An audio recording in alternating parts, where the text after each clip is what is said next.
Abracadabra, hocus pocus, if you wish it so much, the great Gandalf shall appear.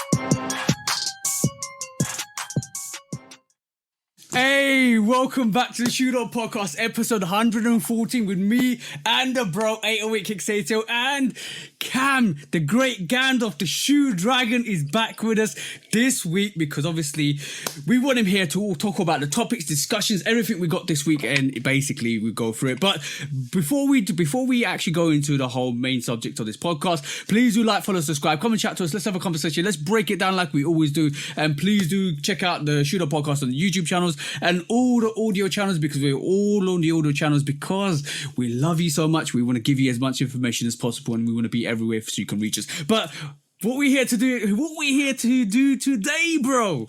Same thing we do every week. Try to take over the world. Y'all heard Try to take over the world. There you go. That's the one. Okay, cool. Because we've got the great Gandalf here today, we are going to go into a bit of a story time, bro. So, what's been happening in your realm, bro? Like story, like literally off the cuff. It's like, hey Cameron, I'm not telling you what's going on in this podcast, but just tell us a story. It's all secrets. It's Dungeons and Dragons here, bro. It's food adventure. Wait. Oh my god. Hold on, man. For those of y'all that don't know, the voice that y'all hearing, that y'all not used to hearing, is the one and only Love for Kicks, Cam, the sneaker wizard, the shoe dragon, Cam Dolph, the great hope it's because himself. The great sneaker hope himself. No. It's because of all the hope that you bring to the community. Yeah, because he's conquered.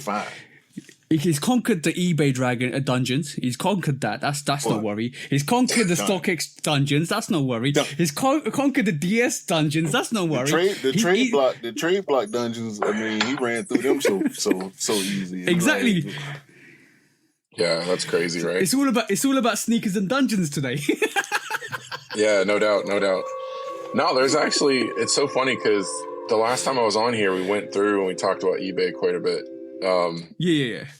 But yeah, no, there's been some new stuff recently, like some new strategies for sure. Oh, cool. Yeah. No, hold it down. Hold it down. We're not going to give them everything. They got to come to you. We need the people to go to Love for Kicks. Love for Kicks on Instagram. Yeah. Love, and if LUV _ the number 4 _ Kicks, KICKS. Go to that page and hit the button. And if Cam deems you worthy, he will give you sneaker wisdom. I promise. Oh, whatever. Everybody's worthy. Everybody's worthy until proven otherwise. Exactly.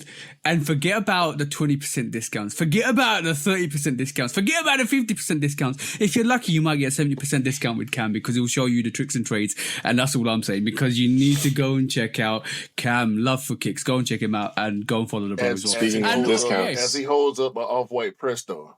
Yeah, for $250. For 200 and off-white Presto for $250. That's what he doing.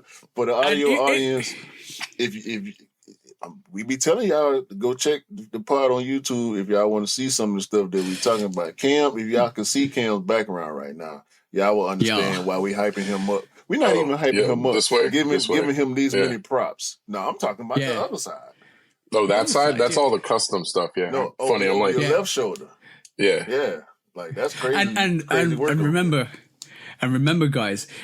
If you get a DS sneaker and it's basic, not DS, I mean, if you get a V and DS sneaker and it's not up to scratch, then you can go and check out Cam or myself or even Q, and we'll tell you how to make it proper again. That's what you need to know. That's how you move the sneakerhead, and that's what you do. But before, let's just go into story time. Cam, tell us a story from this week. What magical things have you come across in your Dungeons and Dragons? All right, so the most recent, which I think it's like a good segue. I love you guys are laughing at me. It's amazing. I'm here for your humor, your amusement. No, for real. Like, What? Sorry. Is there like an inside joke going on I don't know about right now, or what? There's no inside joke, right? At this moment in time, as you're speaking, my head is very vivid, and I'm imagining a sneaker game where you are the base character, taking all of these. Oh my god! So you're actually involved? Like we're actually playing Dungeons and Dragons, and you're facing the reseller dragon or something, and you have to figure out like how to use the right type of potion and blows and stuff to conquer them and come away with the shoes for a reasonable price. The Lord of the Resellers is behind this whole dastardly scheme to take over the sneaker world. Lord of the Resellers. Young you know, he is straight up though. Like if you want to compare TJ to something, he's like the Noah's Ark of sneakers. What do you mean Noah's Ark of sneakers? You buy everything so that like when there's a you know, like when the world ends, you'll be able to recreate all the sneakers. So hold on. So you're telling me it's the sneakers come into, but do hurrah, we double up sneakers all the time, hurrah. Yes. Dudes, for real. Like think about it. If the world ended and we wanted to recreate sneakers, right? Like post-apocalyptic, we just need to go to TJ's townhouse and like we'll be able to recreate every sneaker that's been released in the last 4 years. Yo, this is why friends shouldn't work together. we can't even do a story going because we cracking on each other so much. Wait a minute. They don't even start. If you want to, I mean, we got Q over there as the Noah's Ark of Funko Pop, so.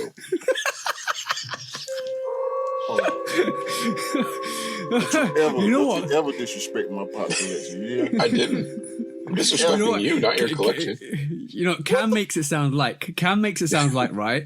It's you've got a certain strain of like Reds, you got a certain strain of like Chicagos, and you just want to kind of cross contaminate them and put them in the ground, and they grow into a different sneaker. That's what Cam's talking about. Man, nah. Cam talking trash. The dude, he calling you a hoarder, and he calling me out for my pop collection. Which some of these things might be true that he's saying, but this coming from the dude that buy every pair of Chicago highs that he can. Like that is the truth, by the way. This man got a full size run of Chicago highs, and he only wear one size. Like what he talking about? Okay. Now that it's coming back on me, it's not as much fun anymore. Sorry, it's just not as much fun. Let's not even talk about shout about balls. Let's not even talk about shout about balls there. Man. No, for like crazy right now. No, I've been like straight hoarding the big swoosh lows, all of them. But by the way, I keep buying them for under $100. I bought a pair of the metallic navies last night for they dope. For like $73. They dope. Yeah. But by the way, throwing a little bit more shade back. Have you got rid of those bathroom sneakers yet? No comment. If you didn't know, they may be different bathroom sneakers now, but. No comment. If you guys didn't know, I'm glad my wife can't hear you right now. if you guys didn't know, me and Cam were on Instagram live, and Cam open-heartedly admitted that he's got sneakers that sit in his bathroom because just cause. Well, it's like one of those things where you go upstairs and like I change into like the shorts and the shirt to go to sleep at night. And I try to remember to change, because this is the shoe room, right here. So I try to remember to switch out the sneakers for the slides before I go to bed. But if I don't, then the sneakers end up in a pile in the bathroom. And then if I'm not like looking for those sneakers, they may or may not stay in that pile for the bathroom.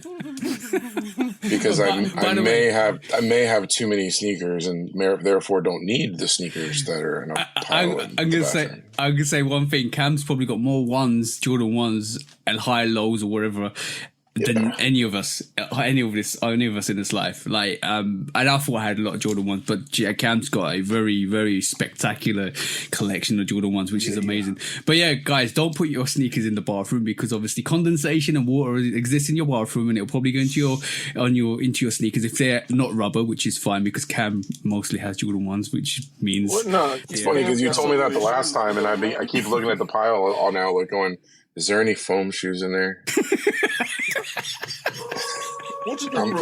I wish I was joking, by the way, but I'm not. Remove the pile, bro.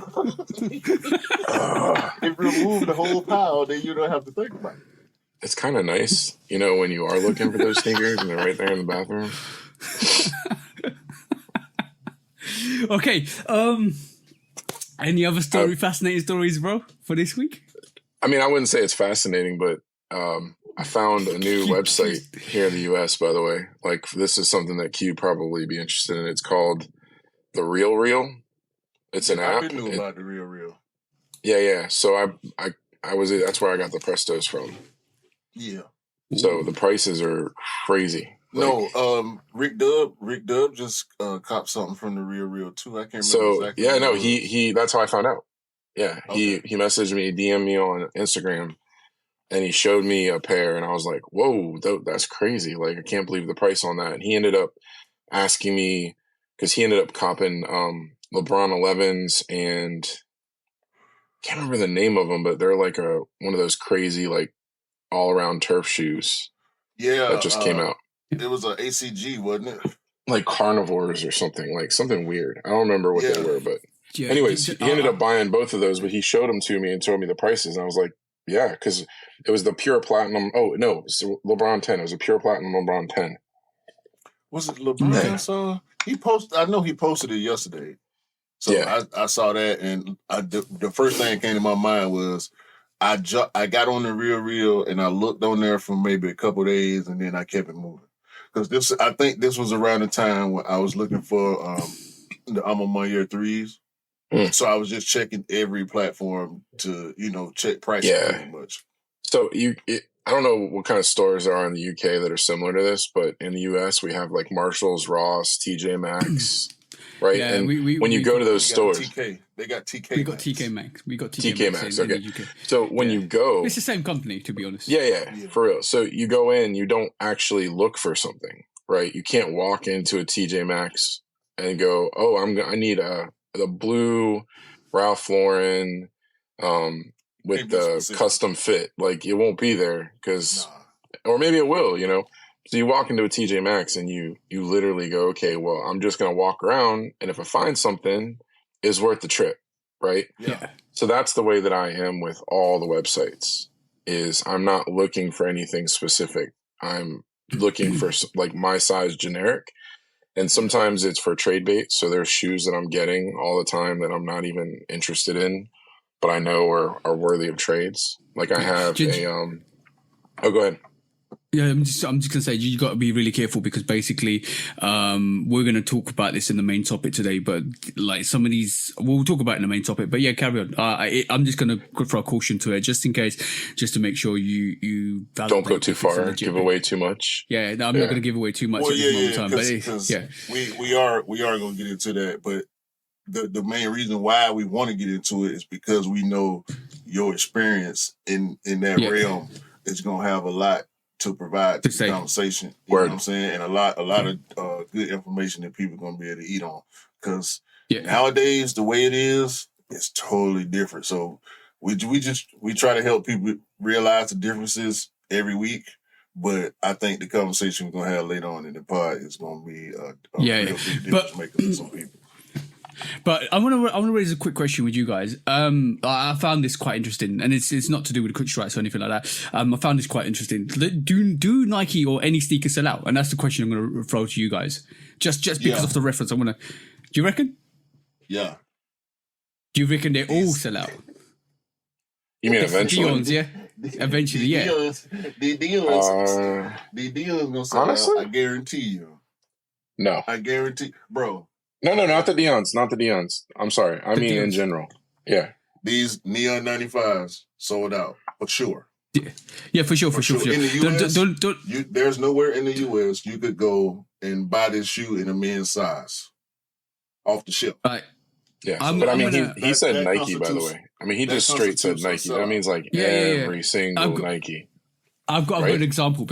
I've got an example because I find it really weird that in the last couple of weeks, in China, the Nike restocked all of the Jordan 1 lows for China and dropped them, shock dropped them.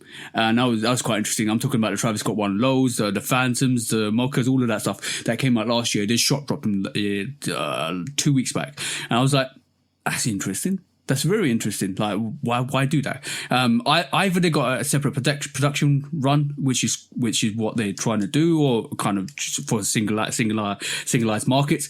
But what I found interesting, and this is UK. This is from a UK perspective. I don't know. You might have to correct me if it's from the States perspective.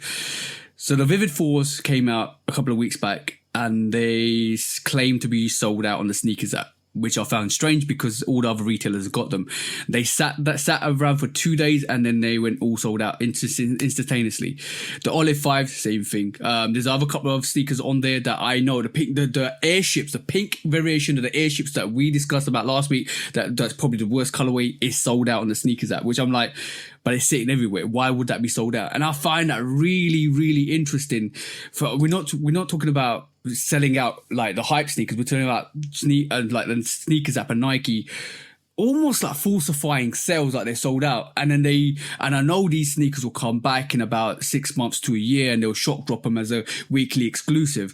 So it's kind of like a bit of a tactic that Nike and the sneakers up are doing. So they're basically holding these sneakers potentially for the future and letting all the retailers sell them and go on sale. And all of a sudden, once they're out of the stock, once they're out of here and people reminisce about them in about 6 months to a year's time, they'll shock drop them. And it seems like that this seems to be the case for some of the GR sneakers recently, which I find really strange. I just want to get your guys' opinion on it because this is what I'm visibly seeing in the UK. That is, I don't know what's happening in the US. Yeah, I mean, I'm maybe a little less conspiracy theory about it. Yeah, right. So he do this. If you think about it, every time he do this, Cam. Every single time. I'm telling you. That's why I'm saying no. I see. You just talk for 2 minutes straight. You ain't take a single breath. You do this every time. You guys are you're like a married couple right now, for real. No, because we've had this conversation several times on the pod, and we always come to an agreement, and then it'll come back in a different form. It's the same conversation. Do companies fake sellouts? Yes, we have agreed to that multiple times, have we not? Yeah. Restocks. Hold on. Go on. Restocks happen often in the U.S. So we know certain things have to be taken out of that conversation. Yeah.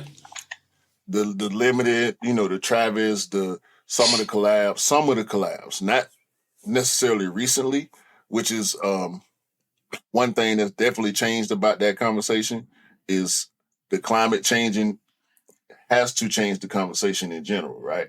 Because more stuff is available. So from that aspect, I think is worth having the conversation and saying that, yeah, it's different now than it was before.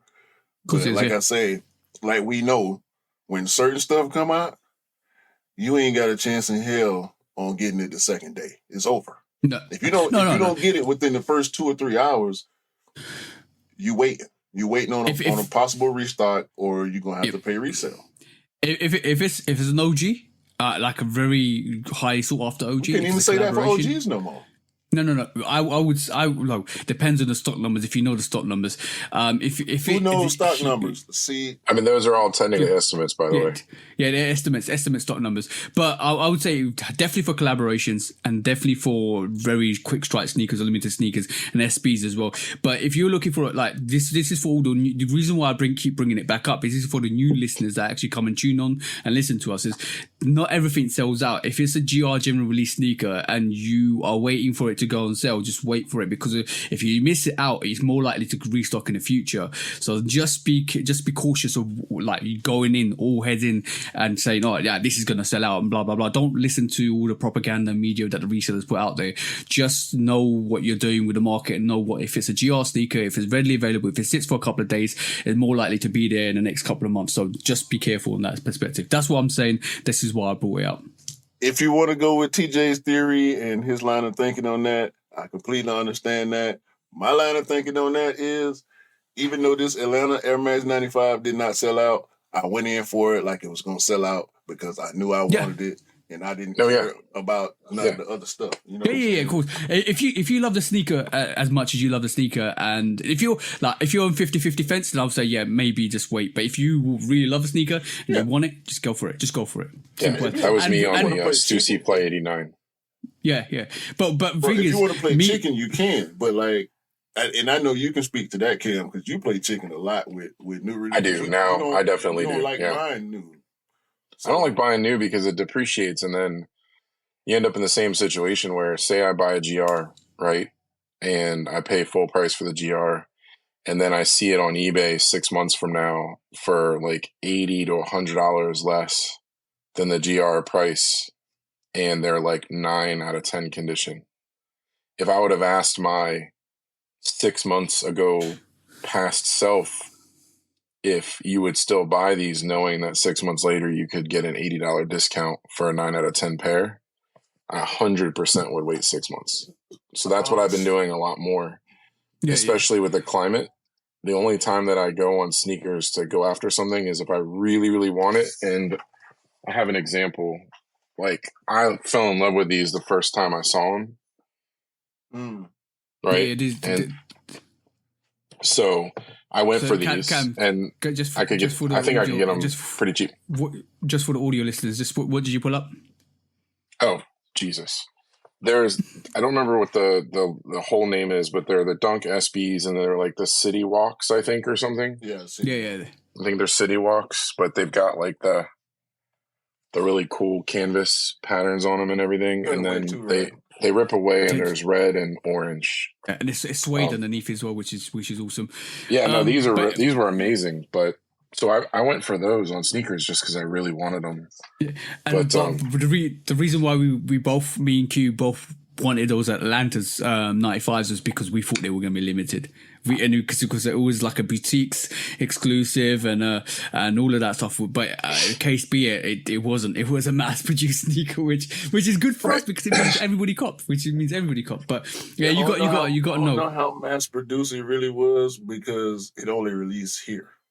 Yeah, exactly. That's if you take all the pairs and only release them in one city, it's gonna look like it's a whole lot of pairs. Yeah, because the resellers didn't go crazy for the Atlanta 95s like they did for these neons, bro. Like I saw when I went, shout out to Soul Play. Went to Soul Play on the 23rd to get my Dion's. It was a line of about 20 or so people. Well, probably more than that because I stopped counting once I got in line. I was like number 18 or 19. And it ended up being a line of people behind me. I couldn't see how far back it went because I wasn't doing too much turning around. I'm focused on that front door. You know what I'm saying? I'm going this way. I ain't doing too much looking back there. But this one guy, the line started moving. This one guy come out, and he was looking about half disheveled. You can tell if he didn't look like he belonged in a sneaker line. Let's just put it like that. Okay. Bro, the dude come out the store. What the? Yeah, got fireworks going on. I didn't do that. Go. Anyway, that was a little treat for the YouTube audience. No, the thumbs up was. My daughter came in and she wanted me to show me her outfit because she was wearing a new shirt that she bought yesterday when she was thrifting. Cam, put your thumbs up again. The family don't stop. There you go. Cam's got some side effects. Why is that? Hold on. I do thumbs up at the beginning of every episode. No, I don't because get that. because Cam's on his phone. Cam's on his phone. You That's know why what? I probably got some emojis. It's doing it because my thumbs are up? Yeah. Like my thumbs are doing the background? Yeah, do it again. There you go. What? That's crazy. So what else can I do? What if I do this? Like, does it do something? If you put one that? single thumb up, if you put one single thumb up, it'll come up with a thumb suggestion. Hopefully, there you go. There you go. That's super cool. Are you kidding me? Karen. I'm gonna go edit all this out. I'm editing all this out. Come back with your story, bro. Come back with your story. Nah. You saw a disheveled person that didn't belong in a sneaker queue. Yeah, bro. I mean, dude look half homeless, right? So he come out the door with the bag, and he complaining, and it's obviously out of town accent. I want to say it sounded kind of like a Baltimore accent, maybe a Boston accent, something like that. Bro, dude talking about, man, these folks telling me I can't be on my phone. The man was standing at the register. They asking him what size he want. He on his phone on StockX trying to figure out which size how much they're worth. The most expensive. That's crazy. Oh, that's messed up. And he come out the door talking, man, I'm in here spending my money. These folks trying to tell me I can't have my phone. I'm spending my money. Fool. There's a line full of people outside trying to get this shoe. You think that want to wear it? That want to wear the shoe? Exactly. If it was my store, no, bro, you can't get no shoe now. You can't get no shoe now. And he would have kicked off. You ain't know what size you wanted when you walked in the door. You can't get no shoe now. Peace out. Because I can refuse your business for whatever reason I feel like. Yeah. And being that this is a sneaker store, and I clearly see and know what you're doing, nah, I don't sell to you. I don't sell to your kind. Don't show me you're show me a reseller without telling me. Tell me you're a reseller without telling me you're a reseller. Pretty much is what he went in there trying to do. Yeah, pull up the StockX app. That's what you need to do. Look, so he come out the door complaining, right? He with like 4 other people. They got chairs. They all got chairs and bags. And they had a 24 case of water. They been sitting out there all night. They jumping in the Uber. They finna pack up their chairs and their bags and the sneakers that they done grifted from the city and jump in the Uber. Talking about they finna go to Wish. Wish already popped. I was on the phone with Rick. I was on the phone with my cousin. We had the city surveyed. You know what I'm saying? With our we knew what all the same stores that had the collaboration with these Atlanta 95s are the only stores plus Nike Linux. So it was like 6 stores total that had the Deons. So you got Walters, Soul Play. Go outside. Yeah, Walters, Soul Play, Amamanier, Wish, and ATL. Nike. Yeah, damn. And Social Status might have had them, but you know that's the Whitaker group. See, this is you had where to go outside to get them, bro. You couldn't. It wasn't no raffles. It wasn't no online. It wasn't no in-store raffle. You had to line up, first come, first serve, every store. See, this is these sneakers actually need to have a global release. If I'm honest, we should see them. June, hopefully, was it June 14th? Okay, might actually I am up. Yeah, but yeah, it's good. It's good to see. Good to see. But you also got another story about your Atlantis, haven't you? Yeah, bro. In Macy's yesterday, me and my wife and her shopping. This dude, Cam, he was my spirit animal, bro. Oh yeah. This dude had to be he was at least 60. I want to give him like mid to late 60s. Polo with the big horse and the 3 on the sleeve. Orange. I know you like that. Orange polo. Camo pants. Atlanta Air Max 95s. So they match the shirt. And a fitted hat. So I said, I tapped my wife. I said, look at me. I would look at me when I'm in my 60s. Yeah. Nice. That's me. Yeah, it's funny because you kind of described me because I actually own a lot of Ralph Lauren. The Big Horse with a 3 is one of my favorite style shirts. The shirts I have, the camo shorts, like all the whole 9 for sure. And we'll probably still be podcasting, and we'll probably be doing all the stuff we're still doing. And Q will be still coming back and saying, "Let me put my fit on and let's rock and roll." I don't know if we'll still be partners. I don't know. You never know, bro. Might get rid of you by then. That's a long time. Trade up for a new model. That's a long time. I might be out the game by then. I'm saying. That's retirement time. You know what? Ironically, I was watching Godfather 3, right? And it was like, just when I think I'm out there, pull me right back in. That's going to be me pulling you right back in, bro. Yeah. Do you watch Godfather 3 again on purpose? No. It was basically, I was watching Godfather 2 because I missed the first one. I was watching Godfather 2 and I thought, you know what, let me just watch the third one as well. They kind of call it a funny name now. They don't call it Godfather 3. It's like Godfather 3, The Death of Marco Corleone, which is a bit weird. But it was weird.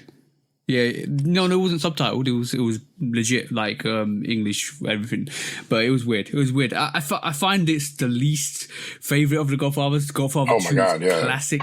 Yeah, classic. Godfather 1 and Godfather 2 is classics, bro. Yeah, and for totally different reasons, because it's like 2 completely different movies. Yeah, amazing. But it's such a great movie. Such a great movie in my perspective. It's the Godfather series. Last week. Went to New York. That's another thing we need to talk about too before we get into quick strikes. Because you did a wear test comparison of the 4s. But, y'all talking about Godfather, bro.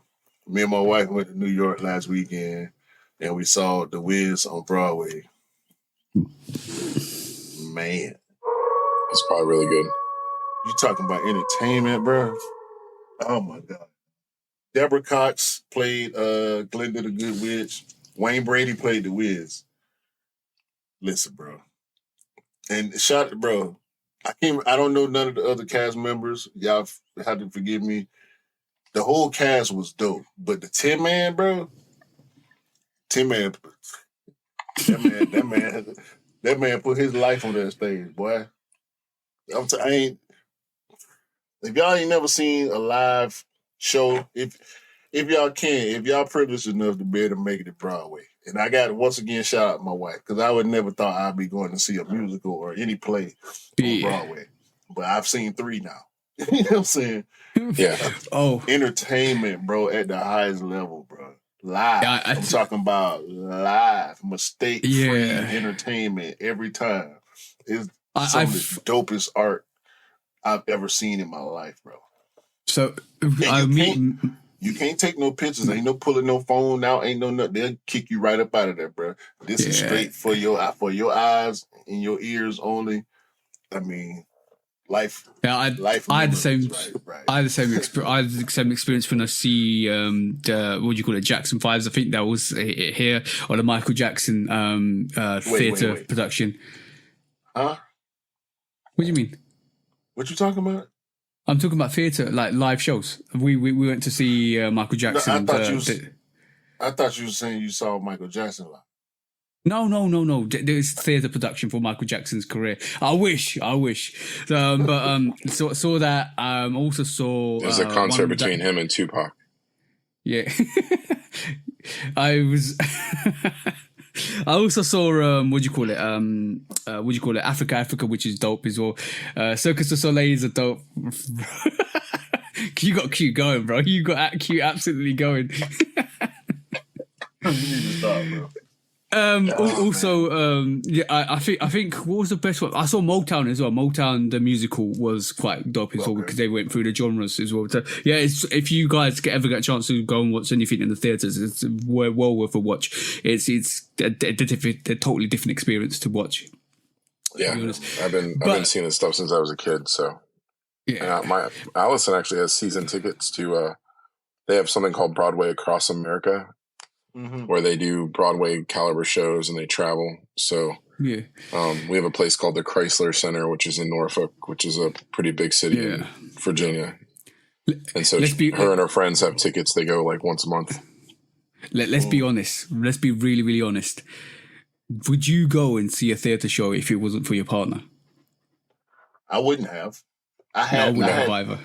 I would go to the symphony. Yeah. As far as like what people would consider bougie entertainment, the symphony is probably the extent of where I would want to take it. I would never think that I would enjoy Broadway as much as I did. Yeah, so on that note, shout out to all our partners that take us to these Broadway shows. I think because they're magical. Yeah, it's important to say like the first one. I think once you've experienced one that's good. Yeah. Like for me, you know, when I was a kid, I saw Phantom of the Opera, and that was just absolutely amazing. But I wouldn't have gone to another one until Allison brought me. Like, you know, that was probably 15 years, almost 20 years later. Same thing. I went when I was in school. They took me to see Phantom of the Opera, and that's the only time I went and watched it. Since then, Inspector Calls, One That Flew Over the Cuckoo's Nest, all of that stuff came like once I'm with my partner. But yeah, they brought some culture into our lives. Let's just say that. Yeah. The first one we saw was the piano lesson. It starred John David Washington and Samuel Jackson. So, ooh, that's a strong cast, bro. I got to see Denzel Jr., no shade, John David Washington, and Samuel Jackson live on stage. And I always forget the girl name, the girl that played Tasty on Orange is the New Black. She was the female lead. I always forget her name. But Danielle's something. Shout out to her. I wish I could remember her name right now. Talking about my weird testers, not weird testers. Talking about the weird tests I did for the while I was in New York, I wore my Bred 4s for about 2.5 days. Probably like a total of maybe 30 hours I put on those shoes while we was in New York. Yeah, airport there and back. Yeah, but I'm gonna this is just my experience only, and I'm gonna tell you my experience only. I wore the SB4s for a whole day. Very comfortable. Don't get the sole ache that you normally get with a Jordan 4 because obviously from the back to the front you get a sole ache with a Jordan 4. You can eradicate that by putting that an actual customized insole in if you want to. But I didn't feel anything. What I did feel was it's more roomy in a Jordan 4 than SB4 than the normal Jordan 4. What I did feel was a pinch at the top where the mesh actually kind of is sold in. So I felt the pinch at the top, which is fine, but basically it's not that bad considered to the comfort that it gives you. But what surprised me was I actually did like a 2K walk and a boxing workout with the actual breads on. They don't crease. They don't crease for nothing. Number one. No, and number two, I found them to be a better fit to me in terms of the SB4s, and that made them a bit more comfortable for me only in terms of the SB4. So there's not a massive difference in comfort between the reimagined black cement 4s and the SB4s, but I found the black cement 4s to be slightly more comfortable, even though after a little while it started to tweak my left pinky toe. Yes, it wasn't too bad. Just about to ask you. Left pinky toe is still there on the break in. It's not so bad as previous 4s, but it's definitely there still. It's but once you break the sneaker, you won't feel it. And I can validate that because I wear my winterized 4s and my gum laser 4s and my FIBA 4s a lot, and I don't get that problem. It's once it's broken in, you'll be fine. But I did throw a little thing into my review and then said the Jordan 13 is still way more comfortable than both of them. I believe that to be true because I've worn a lot of Jordan 13s and they don't give me any of the issues that come up with the 4s. I think the 3 is the most comfortable. Yeah. 3? I got to agree. As long as the heel tab is the newer heel tab that's below the collar. Yep. So because like my Bred 4s, like I'll get blisters on the back. I wore those on a trip to Washington, just walking to the airport, and I wish I never. See, this is the difference because it just depends on your foot, the way your foot lays, and the way you wear your sneakers and the way you walk. That determines how comfortable sneaker is. So even though I say my particular views on a sneaker, that's my views for the comfortability for me. It might differ from Q, it might differ from you, Cam, it might differ from a lot of people. So if I can say both of those fours are super comfortable, but just be aware that they might not. What we say is just with a pinch of salt, because it basically might mean that along the line they might not be as comfortable as it is for me or for other people. So man, y'all don't know comfort, bro. Y'all don't know comfort, bro. Let me show y'all. What do you mean? Bro. This is real comfort right here. This is the comfortable sneaker right here. You know what I'm saying? I can't.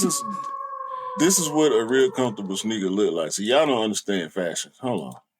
That was wrong with y'all. Y'all don't understand fashion. You know what I'm saying? I actually have a pair of Nikes that are like that I would wear to amusement park for real. What are you trying to show us, bro? What are you trying to show us, bro? What are you trying to show us? Hold on, man. Y'all don't get it, bro. Y'all don't get it, man. But y'all stuck in the past, bro. Y'all with all this retro, this and that, like this the future right here. You know what I'm talking about? This is the future, right? What is that? What is that, Q? What is that, Q? I have no idea what this is, bro. I was hoping y'all better help me understand why this man got holes in the bottom of his shoes and straps coming from. That's just I'm trying to figure out how you even put them on. I've got the perfect name for them. They're the knit runner. Don't know what this is without the Air Max on it, but basically it's strapped to my feet so they don't fall off. That's the one. That's the sneaker for this. Bro, I saw these at the airport, and you can see he got the luggage. He got the expensive looking luggage. I think it was all boot. This tracksuit, yeah, like this Balenciagas or something. Yeah, this glorious tracksuit that he got on. Say Dior on the front. So maybe these some Dior trash foolishness. I don't know, bro. They look like the sock runners. They look like the like Cam said, Balenciaga sock runners, NMD sock runners are one of There's something. Yeah. But yeah, I noticed something. Is what they are.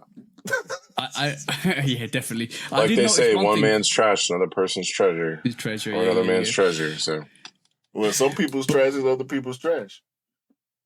Yeah, true, very true. dumpster. But I did notice one thing though. Gas stations. But I did notice one thing though. When I was recording the on feet for the SB4s, because I did it on feet and my missus was got the camera recording. She goes, "You walk funny." I said, "What do you mean I walk funny?" It goes like you walk flat footed a bit, because basically then I clocked because I had that duck walk because it was new sneakers. Remember, you subconsciously, like you said when we initially started the podcast, you walk. Sometimes you walk the shoe walk, and it was like I understand, and obviously over time you start to walk normally, but like when it's a brand spanking new, because that's the first time I worn the SBs outside, when it's a brand spanking new variation of shoe, you walk a particular way because you don't want to crease it, you don't want to do certain things to it, and all of a sudden you just end up just plodding like this, with like just up and down without the arch movement. And I'm like, I saw it and I was like, I need to stop because that looks really weird. I'm over there, bro. Like it was a phase for me. I noticed it. I knew I was doing it, and it became natural. Yeah. But it wasn't until I started wearing a lot of Air Max again. Because for a while I was just on retros, especially with ones. That's where the new shoe walk really came from. Me wearing new Jordan ones. But now, bro, I'll take my ones out and bend them. Like I done bent shoes on the podcast before. You know what I'm saying? Like, I'm gonna wear it. But I love as long as you're gonna wear it. Yeah. Rick Dub posted a pair of Chicago's. I'm pretty sure y'all saw it. They was so bent up, bro. Like you know how ones crease on the heel. Yeah. And the side of that toe cap.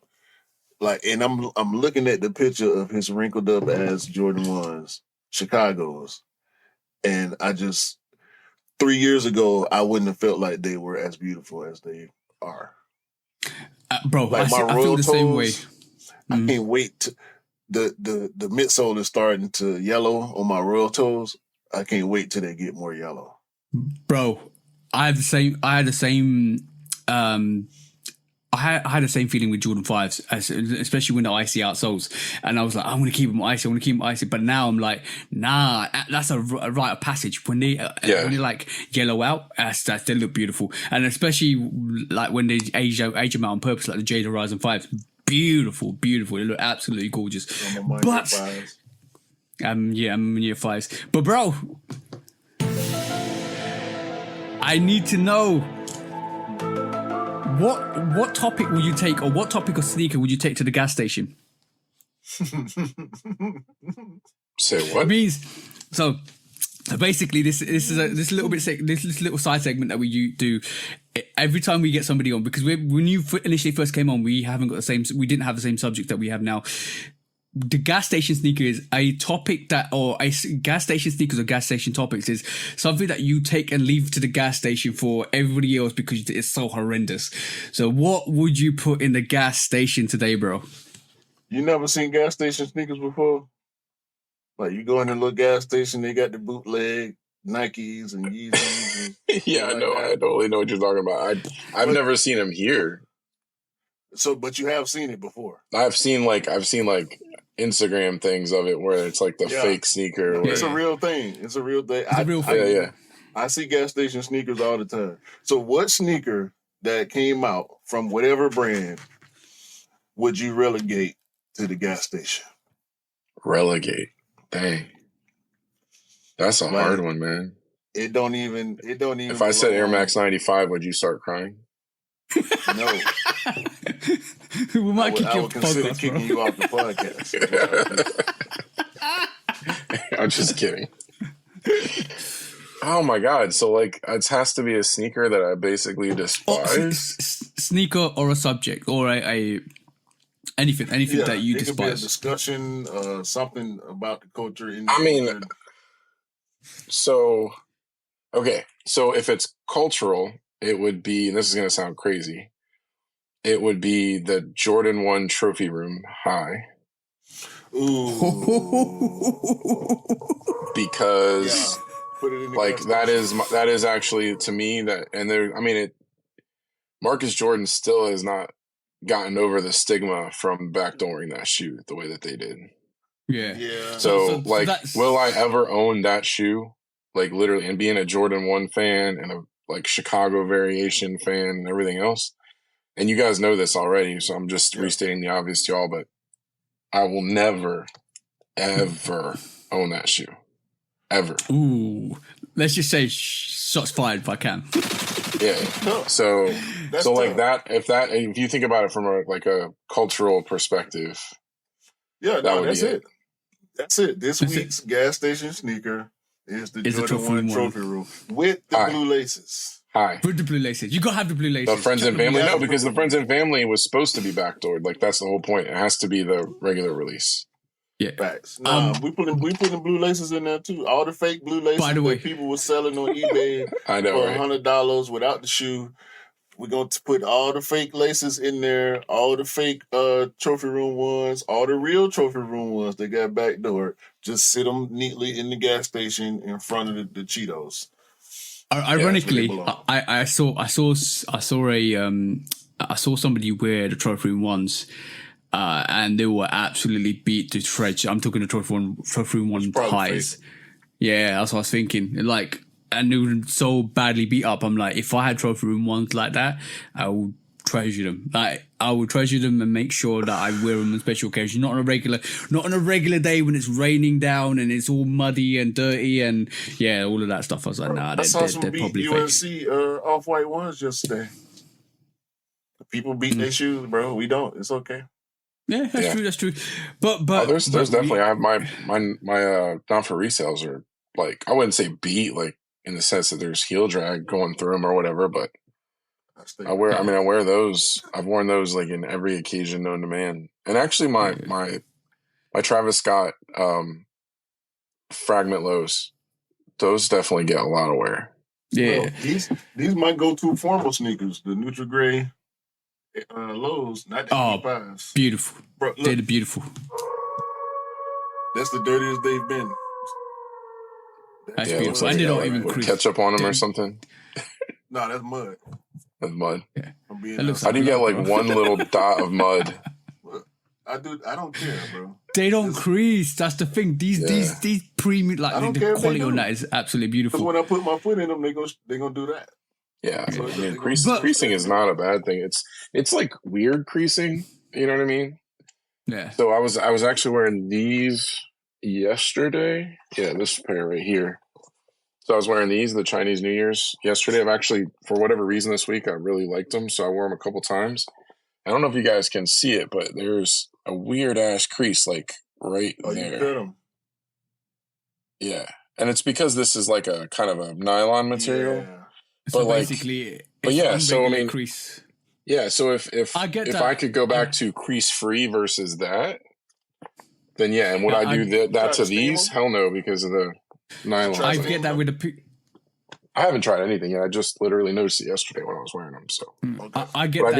I do have a steamer. I get that same crease on the PSG1 highs that with a nylon neoprene material. That is the material that does that. It kind of creases and it kind of creases that way. But Cam, you're not off the hook yet. Oh, okay. All right, loose shoes are dump. This is something we did when you wasn't. We invented this when you didn't come on before. So loose shoes are dump is you lose a sneaker, you choose a sneaker. When you lose a sneaker, it means you lose it and you give it to the community. When you choose a sneaker, it means you choose a sneaker for everybody. And when you dump a sneaker, that means you dump it out of existence. It no longer existed in our existence at all. So loose shoes are dump. OGs, GRs, or collaborations. Oh, so those are the three choices. Those are the three choices. Okay. So explain it. So the first one is I lose it, but everybody else gets it. And then the second one is it's like when you choose it, then everybody gets it. Okay. All right. So the thing that most interests me, to be honest, because I like crazy, right? So like, I just showed that and I showed these a little bit earlier. Like I would rather wear the crazy shoe than the normal one. So I would say choose would be collaborations. Okay. But not because of the hype. It's just, if you actually want an interesting sneaker, generally collaborations are going to be more interesting than GRs. Agreed. Right. All right. And then what were the other choices? GR and what? OGs. Okay. So OGs. Maybe I should change my choice. I don't know. No. What you have to do. All right. So OGs have got to be like OGs have got to be a lose. Like maybe that's a good one because I do choose to wear the crazy stuff over the OGs more. Like I have Breads and Chicago's and UNC's. I literally have every single colorway of OG and Jordan 1 that exists on this planet. So okay. So I would say lose because I've lived through it. I lived through it the first time they came out, and I'm living through it again. And so, but I wouldn't want everybody to lose that opportunity. And then GRs are an easy dump. So let me just remind you, Cam, you just dumped the shatter backboards. Mm-hmm. GR? Yes. It's a GR. It's a GR. It is what it is. It's a GR. Peace out. Peace out, shatter backwards. Guess what else you just dumped? That Chinese New Year. It's not a collaboration. No, I know. That Chinese New Year is gone. There's a lot of stuff that's technically, I know. Every Nike SB, yep. I get it. just to rub it in. All right, cool. You still not off the hook, my not for resales, they're gone. Yeah, I know. You're still not off the hook. There's another one, bro. I've pressed the button right again. I like their choices though. That was logical. Yeah, that was logical choices. But it's shocking to realize that what you dump is like you don't exactly think about. Loose shoes are dumped second round. We're going colorways. We're going the shatter backball colorway. We're going the bulldog colorway, and we're going the bread colorway. Loose shoes are dumped. Okay, so that's easy. So I think you were asking shatter backboard because of me. So I'm gonna say choose shatter backboard. Lose bread and then dump Bordeaux. You gonna dump burgundy? Maroon? Yeah, I mean I don't care. I'll dump maroon. I'll just wear like a maroon something else. I'll wear a maroon New Balance. That's funny. I thought you would choose orange and lose maroon, or the other way around. But I thought you would dump bread over orange and maroon. Oh my God. Bread is like a staple. It's so funny. It's too late. It's too late. Yeah, no. I'm saying because I know I chose bread for everybody else. Like again, that's an OG that falls in the same category. Yeah. And then I understand that I totally screwed myself about the GR thing, but if I had to choose between a bread and a cheddar backboard, I'd choose cheddar backboard all day, every day. Yeah. I knew you was going to choose orange. I knew you was going to choose orange. Or maybe we should have thrown pink into that equation instead. I love pink so much. No. I can't do it now. We can't do it now. I didn't want to do that to you. I thought about it. I think orange would win over pink though, but I definitely love pink a lot. Yeah. That's hard choices. Well, that's a segment, loose shoes or dump. But now we go into the main quick strikes. Yeah. So let's go into the. You might have handled the quick the loose shoes or dump the best. You mean the best? You handled it the best. Like other people be up in the air, struggling. They be mad at us and everything. Like, why are you even asking me? Well, I don't know if they know this, but after we did it, it didn't actually get lost or chosen or dumped. Like everything's still here. So yeah, everything's no need to get mad. All of my GRs are still behind me. It almost feels like a conviction. Like if you tell somebody loose shoes are dumb, it almost feels like they have to do what we told them to do. Like, I have to get rid of all my GRs. You've got what you've got. That doesn't matter. This is theoretical. This is just us having fun saying it. Yeah. But by the way, first quick strike. Oh, hold on, but the trophy rooms aren't actually going to the gas station either. You guys know that, right? Like they are. No, we're doing that. I mean, I don't want like death threats or anything like that. Like, no, we're gonna do that. I just want to let everybody know on the podcast. No, we'll take care of it. The trophy rooms are not actually going to the gas station. They are. We'll handle it. Don't worry about it. Cam, love for kicks. Cam has nothing to do with what's gonna happen to the trophy rooms once this episode airs. That's all I'm cool. It is not likely foreshadowing either. Just FYI. You know what? It's really funny if the trophy ones end up at a gas station one day. You're like, what? It was his idea. Probably the fake piss. But first quick strike, bro. We got the Balenciaga Pantashoe. Was it Panta? Or you wanted to show me? Yeah. So I don't know if y'all saw this. It's been going around Instagram on the sneaker pages. Balenciaga once again. Bro. I mean, if you do motorcycles, I saw this. I saw this. You know what? When you told me yesterday, and you was like, "Oh, have you seen the Balenciaga Pantashoe?" Was like, "What are you talking about, bro?" And then I saw the video earlier this week. I was laughing. It's crazy how you $12,500. I got one thing to say. That's the punchline. Ain't no joke. That's the punchline. $12,500 is what they want from you. And you know what? That's before taxes, can get, by the way. You know what they can get from me? They need to give me $12,500 for looking at this monstrosity, bro. Because, bro, have you seen somebody trying to climb into that? There's got to be like zippers and stuff in places. Speaking of which. Guys, go and check out the YouTube. Go and check out the YouTube visuals, and go to Kicks on Fire and check out the Balenciaga Pantashoes. Basically, I've seen this. This little dude, 555 Kareem. I don't know what's going on, but we're just gonna watch the video on the new $12,000 Balenciaga Pantashoes. So as you guys, $12,500. Guys can see, these are pants and also shoes at the same time. So they're made out of calfskin leather, and they have all of this like motocross sportswear detailing going all throughout the pants. Sportswear is what he said. They're motorcycle. He said motocross, which was accurate, but then he said sportswear, inaccurate. Let him finish. Like, these pants are freaking crazy, you guys. And did I also mention they're $12,000? But I guess you are getting bang for your buck, because when you think about it, you are getting pants and shoes. The 2-for-1 special. But you guys, let me know what you think. Are they a drip or skip? Down below in the comments. Are they a drip or skip is what he said. That's what I think. Skip. Look, No, Cam. I No, Cam. fingers thumbs down and see what happens. Thumbs down. There we go. There we go. All I'm saying is, No. if they don't do what I've seen some pants do, because somebody designed some motorcycle pants, which if you involve a crash, if you basically if you hit the road, it instantly inflates. So basically, instantly inflates around your backside, pulls, and it instantly inflates around your legs, and it protects you. Literally, it gives you a BBL, instantly BBL, and BBL Drizzy, yeah, it gives you a BBL, and basically protects you from any damage.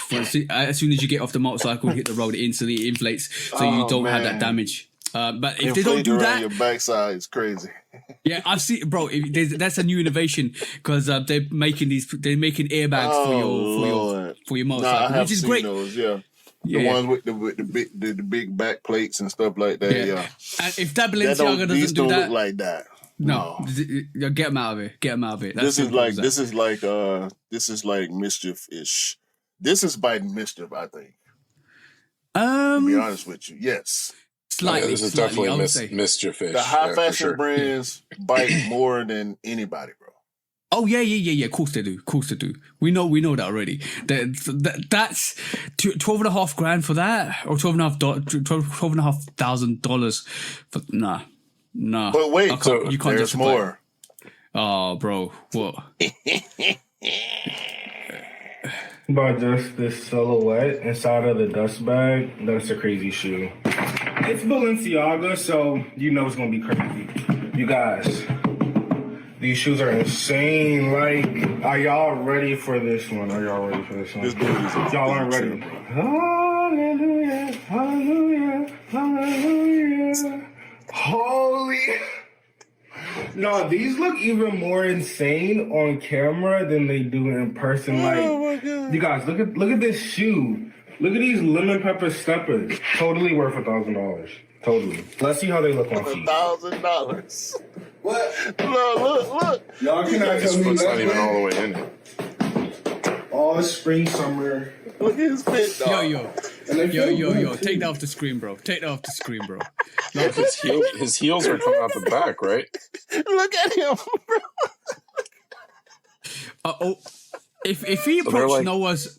They're like If you approach Noah's Ark on that, bro, he's getting chucked off. Like, you don't deserve to be on the Ark. Only. If I got a size 14, what the hell would that look like? Oh, that already looks like a cool gesture. Let's put our money together and get Cam a size 14. That's crazy. Bro, we got to make sure they accept returns first, though. By the way, I think the shoe length will be Cam's height. Facts. Yeah, no doubt. Yo, hold on, bro. I'm sorry, bro. Look at this pose, dog. This pose is nuts.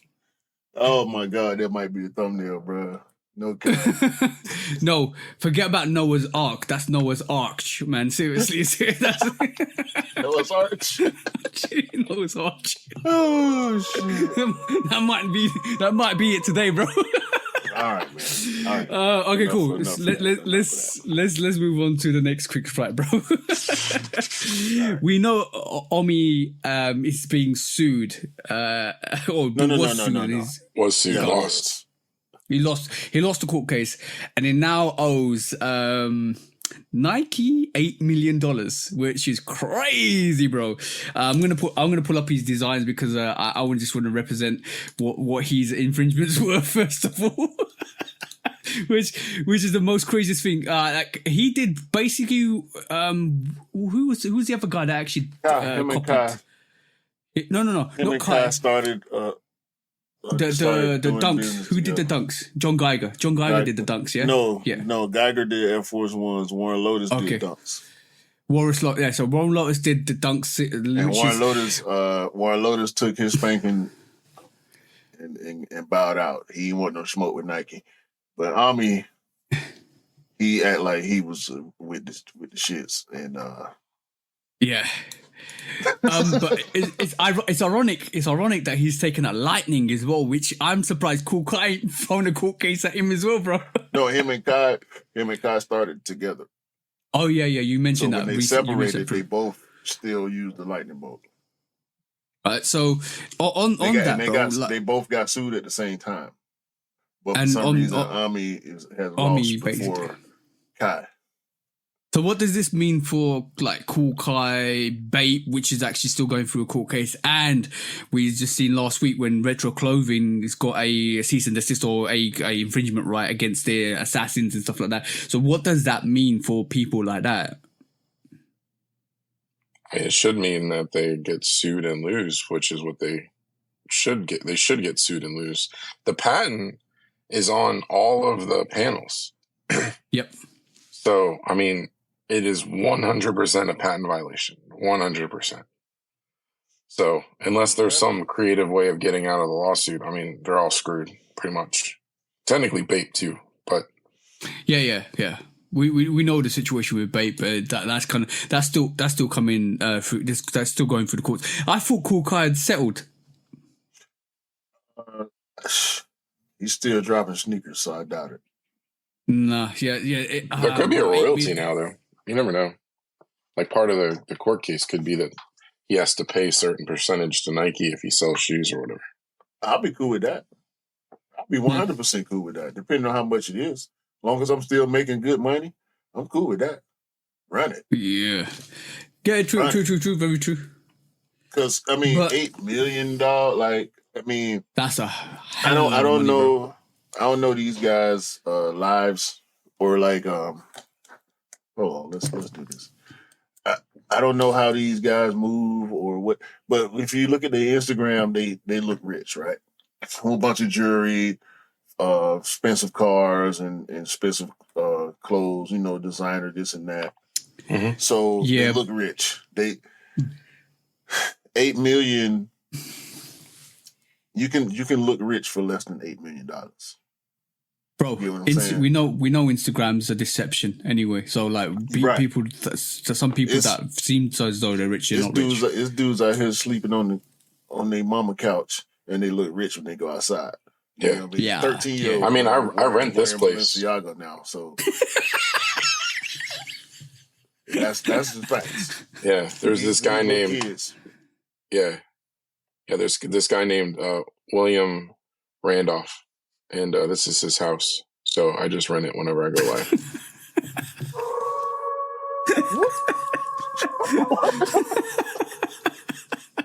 but I thought we were admitting to our deceptions. All right, your turn. What's your deception? No, I ain't got the deception, bro. My background's a green screen. Right. I can't reach over to get a sneaker. Nah, my editing skills are that good to where every time I grab a sneaker, I'm editing it into my hand. Well, bro, you know what? Those Funko Pops look, they haven't moved at all. They definitely could be a screen. You know what? You gonna keep trying to shame my pop? I got pops all over the place, bro. You gotta stop. You gotta stop, bro. I got a bag of pops right over there that I ain't even pulled out yet. So you trying? you got Q vexed. This is the way. We got all Ninja Turtles and both Rock'em Sock'em robots. Nice. We got Copra today. You get one. Oh, a little Oprah's favorite things moment. Pop game series, Cam. You gonna stop? Copra. We got Copra today. You get a Funko Pop. You get a Funko Pop. I ain't get out the pop game when the pandemic stopped neither. Just like sneakers. Yeah. I still buy pops.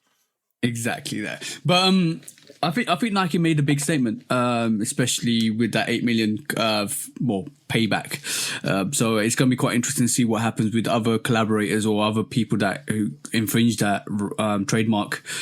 And it's going to be interesting to see what happens with Cool Kai, Retro Clothing, because Retro Clothing, I think even though we said if it's what Retro Clothing doing is getting them one off and moving on, I think that's not good enough. I think Nike's going to go back and say, you still did it, you still owe us the X amount of money because you still profited off our intellectual property. But it's going to be interesting.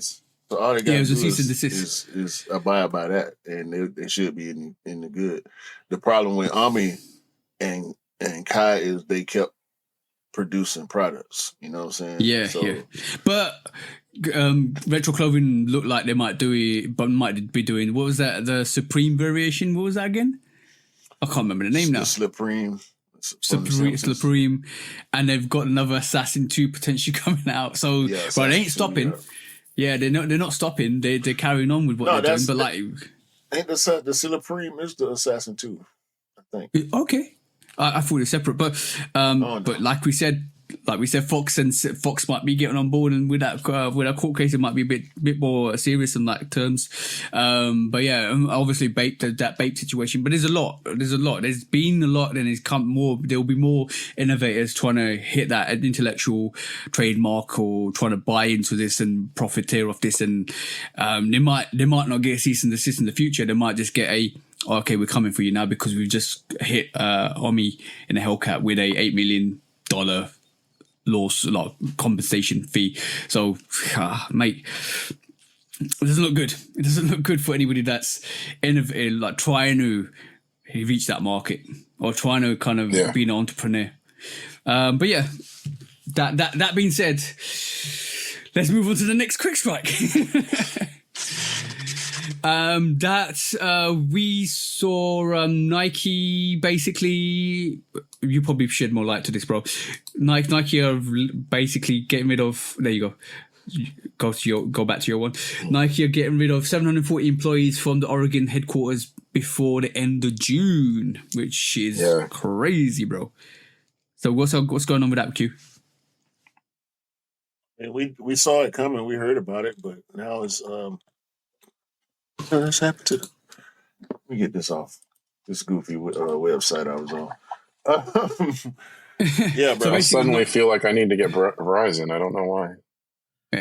But Nike are basically, we heard like a 2% decrease from last year, and we kind of predicted it beginning of last year to say, well, they listen to slow down, we're going to see a slowdown. So it was said in February that they were going to lay off 2% of the employees, or about 1,600 across the workforce. It looks like 740, which is like a lot. It looks like nearly 50% of the employees are coming from Oregon, which is crazy. And this is the first lot of reductions, which is quite crazy in its own self, because it does feel like there might be another lot of reductions, and it might hit Oregon again, it might hit other sectors.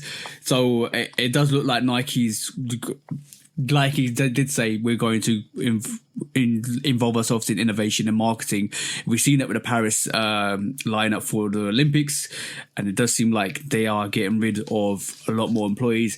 I do believe some of this reduction is due to the innovation that AI also brings, because AI streamlines and allows you to productively do designs which are out there and then they can utilize.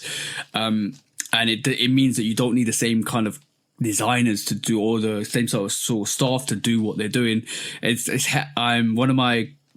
One of my mates that actually works in CGI is actually having the same problem with AI. Not problem, but more of a streamline with AI and staff, because they're losing staff members because AI is more of a productive tool to use in that industry. So that could be a potential reason why Nike's gone down this route. But give us a lowdown. What you guys think?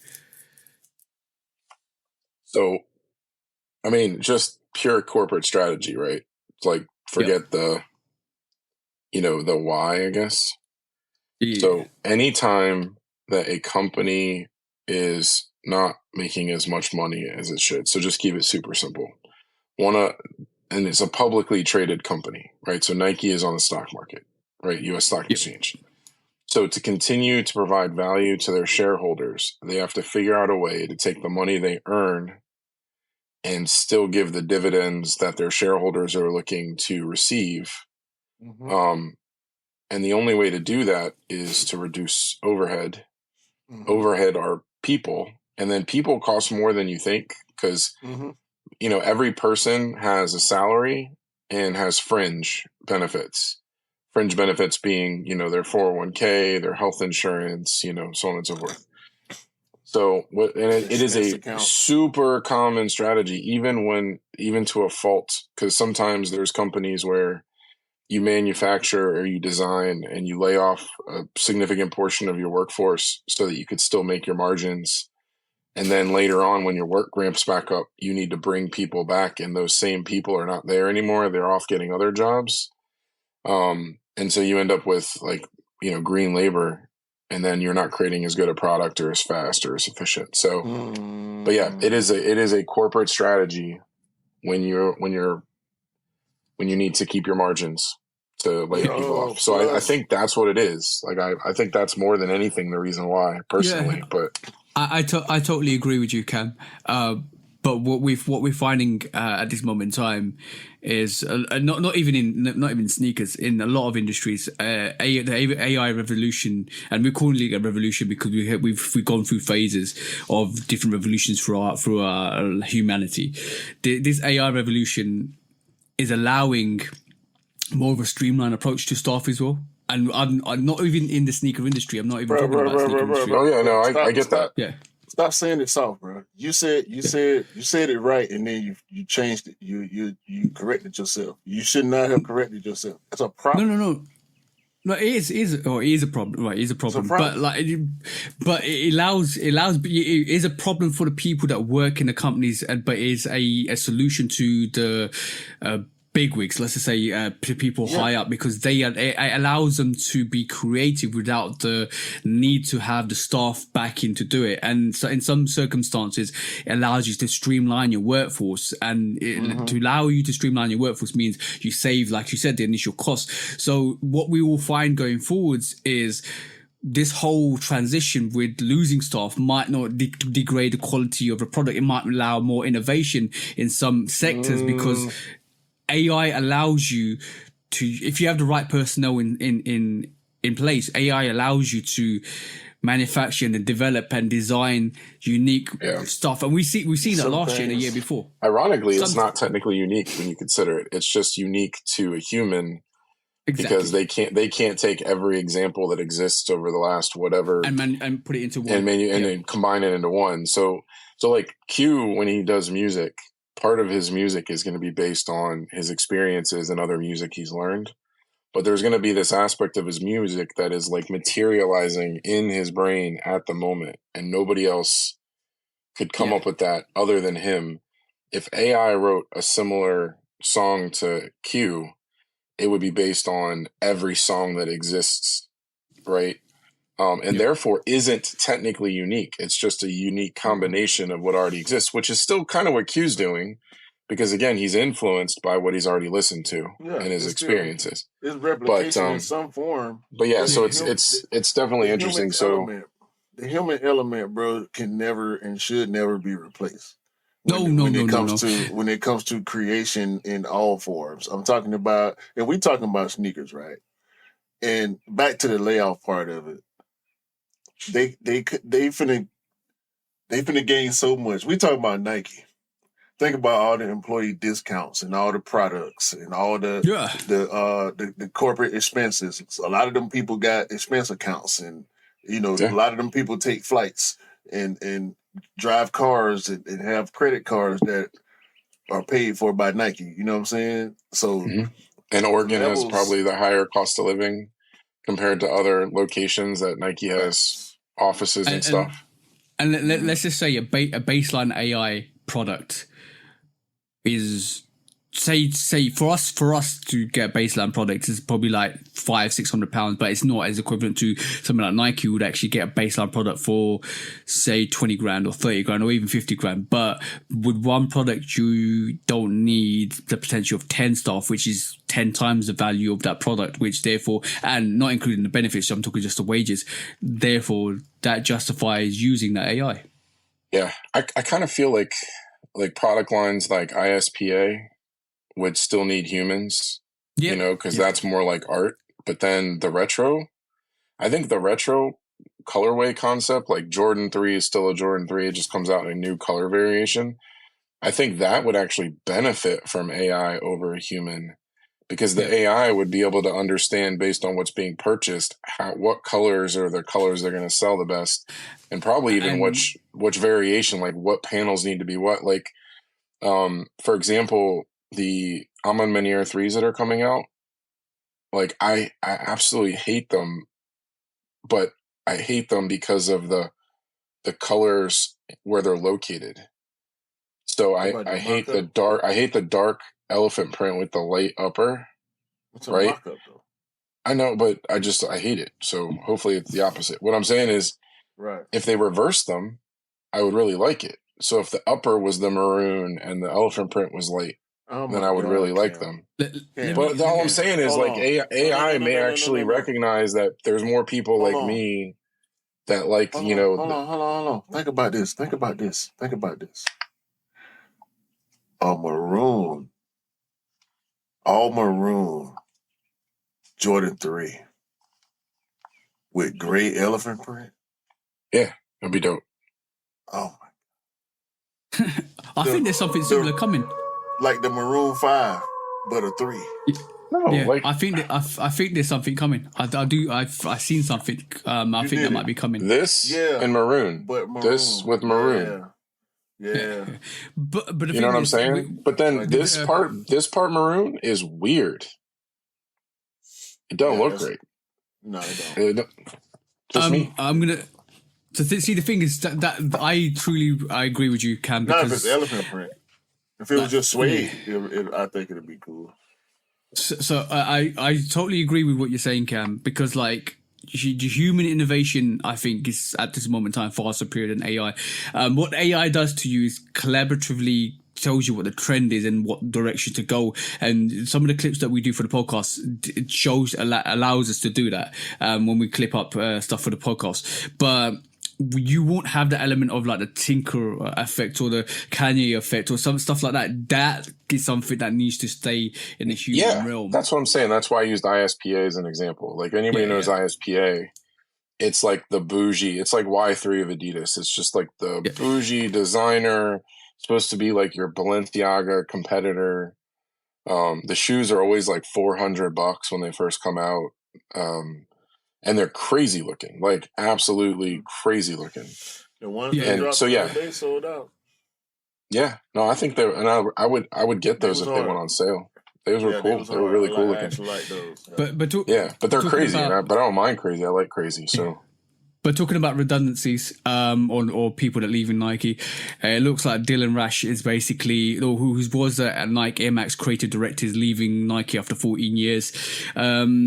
He's the guy who was revered for the Roshi run, and who's actually done like the 270. He was involved in 270 to 720, the Nike Air Max pre-day, the Nike Air Max 2090, stuff like that. So he's leaving after 14 years. He started with the swoosh in 2009, and after 14 years, he's basically thought, I need to do something else in the sneaker niche. I'm hearing that he might be doing his own brand in his own company, and we've seen that a couple of times with, I think, Adidas. Some of the Adidas designers have gone and done their own thing. So I think Dylan Rash is actually doing the same thing. So I think he's had his time at Nike and he's going to go his own way, which is interesting to see.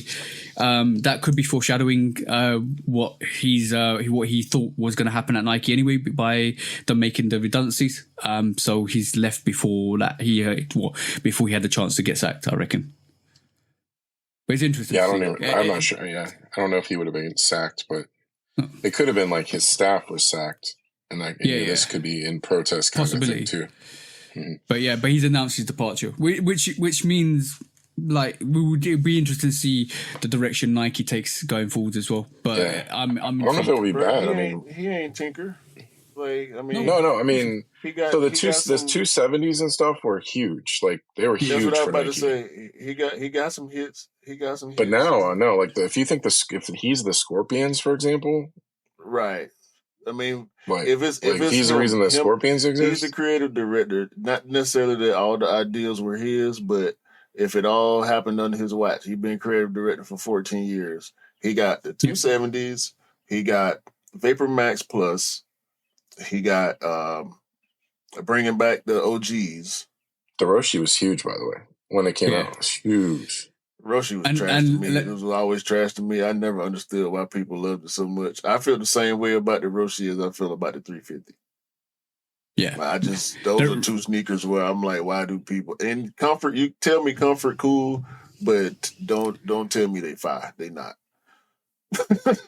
That's just so you don't like 350s, is what you just said? No. Like Yeezys? Hell no. Okay. You're allowed to have your opinion. I don't like Roshis either, but I do like Yeezy 350s. Yeah, I know.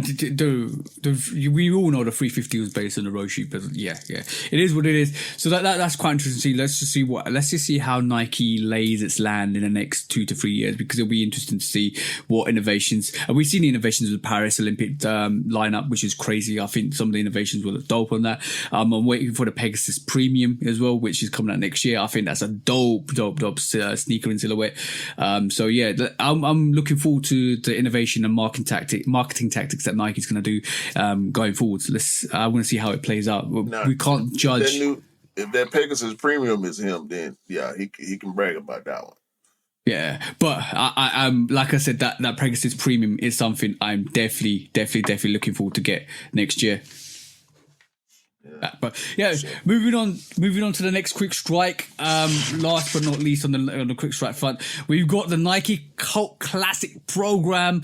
This is basically something that's come up through the ranks, and it's there or thereabouts, and it's been there or thereabouts recently, because we know that Nike are introducing classic silhouettes and classic like the Mac Attack and all of that stuff are coming back. We know there's some others. I think Tech Challenge is coming. Well, the Tech Challenge released a couple of years back, but they're bringing it back again. We're hearing that the Air Max 95 OGs are coming back as well. So it's interesting to see that they've opened up a market to say, look, we recognize that we're going to introduce cult classics. What's your thoughts, especially Cam? What's your thoughts on this, bro? I mean, it'd be interesting if it was something new. Like the Mac Attack was totally new. The Airship, when they brought those back, those were totally new. And I don't mean totally new in the grand scheme of the last 30, 40 years, but I mean totally new with regards to this shoe basically didn't exist as a retro until recently. And so I like that. But like the Tech Challenge and all, I mean, they just come out with those randomly anyways. They're just like an OG Jordan 3. They release Jordan 3, Jordan 3, and then occasionally you get like the Nike Air on the back. And that's kind of the way they would release the Tech Challenge, right? Mm-hmm. It would be really cool to see some other stuff, that would surprise us that are retros, but I don't know who they're catering to, I don't know if you know this about Nike in the 80s, but when they advertised their shoes, they had a shoe for every sport. Mm-hmm. So like if you went into a catalog and you looked at Nike Air section of the catalog, it would say like Nike Air walking, Nike Air running, Nike Air tennis, Nike Air like whatever, right? And that's where you would see the various stuff. Like Air Max would be running, Tech Challenge would be tennis, basketball would be the Jordan or the Flight or whatever it was. I would like to see some of those other ones. Like I actually owned the Nike Air walking shoe, which was my favorite shoe in 1988. Like I was reading up about this before the pod, and it seems like they are using historical moments or classic collections to bring stuff back. So this is only in the US at this moment in time, and I think it's also to do with individual journeys and histories and stuff like that. So it seems like what you're saying, Cam, is what they're bringing back, and they're doing this under the guise of this cult classic program, because it means anything with significance, value, or meaning, or historical athletic meaning, they're going to bring it back and showcase it. And I think they've done this not on purpose, but they've done this to recognize the greatness that they've had in the past, as well as like stuff like the Mac Attack, stuff like what we're seeing now. And they've just classified. I mean, the foam posits are another one, right? Those are exactly. a great example of like historical. When they came out, it was like, holy moly, I cannot believe this shoe, But that's an example. It's hard for me to remember that far back to think what haven't they retroed? Like what haven't we seen before? Like what's the next Mac Attack? What's the next Airship? So, bro, it's depending on who you ask, because I can run off 6 silhouettes that they ain't released recently right now that I want to see. You know what I'm saying? I mean, the one we know the Air Max 180 coming back is supposed to be part of this cult classic. Oh yeah, yep. But Air Max 180. Yep. This whole cult classic thing ain't nothing but a narrative to put with. Yep. You know, it's a title. It's a rollout. Yeah. It's a rollout of some more older sneakers that we haven't gotten in a while that they feel like the community wants, and hopefully they right with everything they bring. I mean, you said Funk Barclays. They done brought the OG Barclays back in the OG colorway twice in the past 4 years. You know what I'm saying? Foam posits. We're supposed to be getting more of the classic foam posits. We got OGs already. Pennies. We got the OG pennies. The Dion's coming back.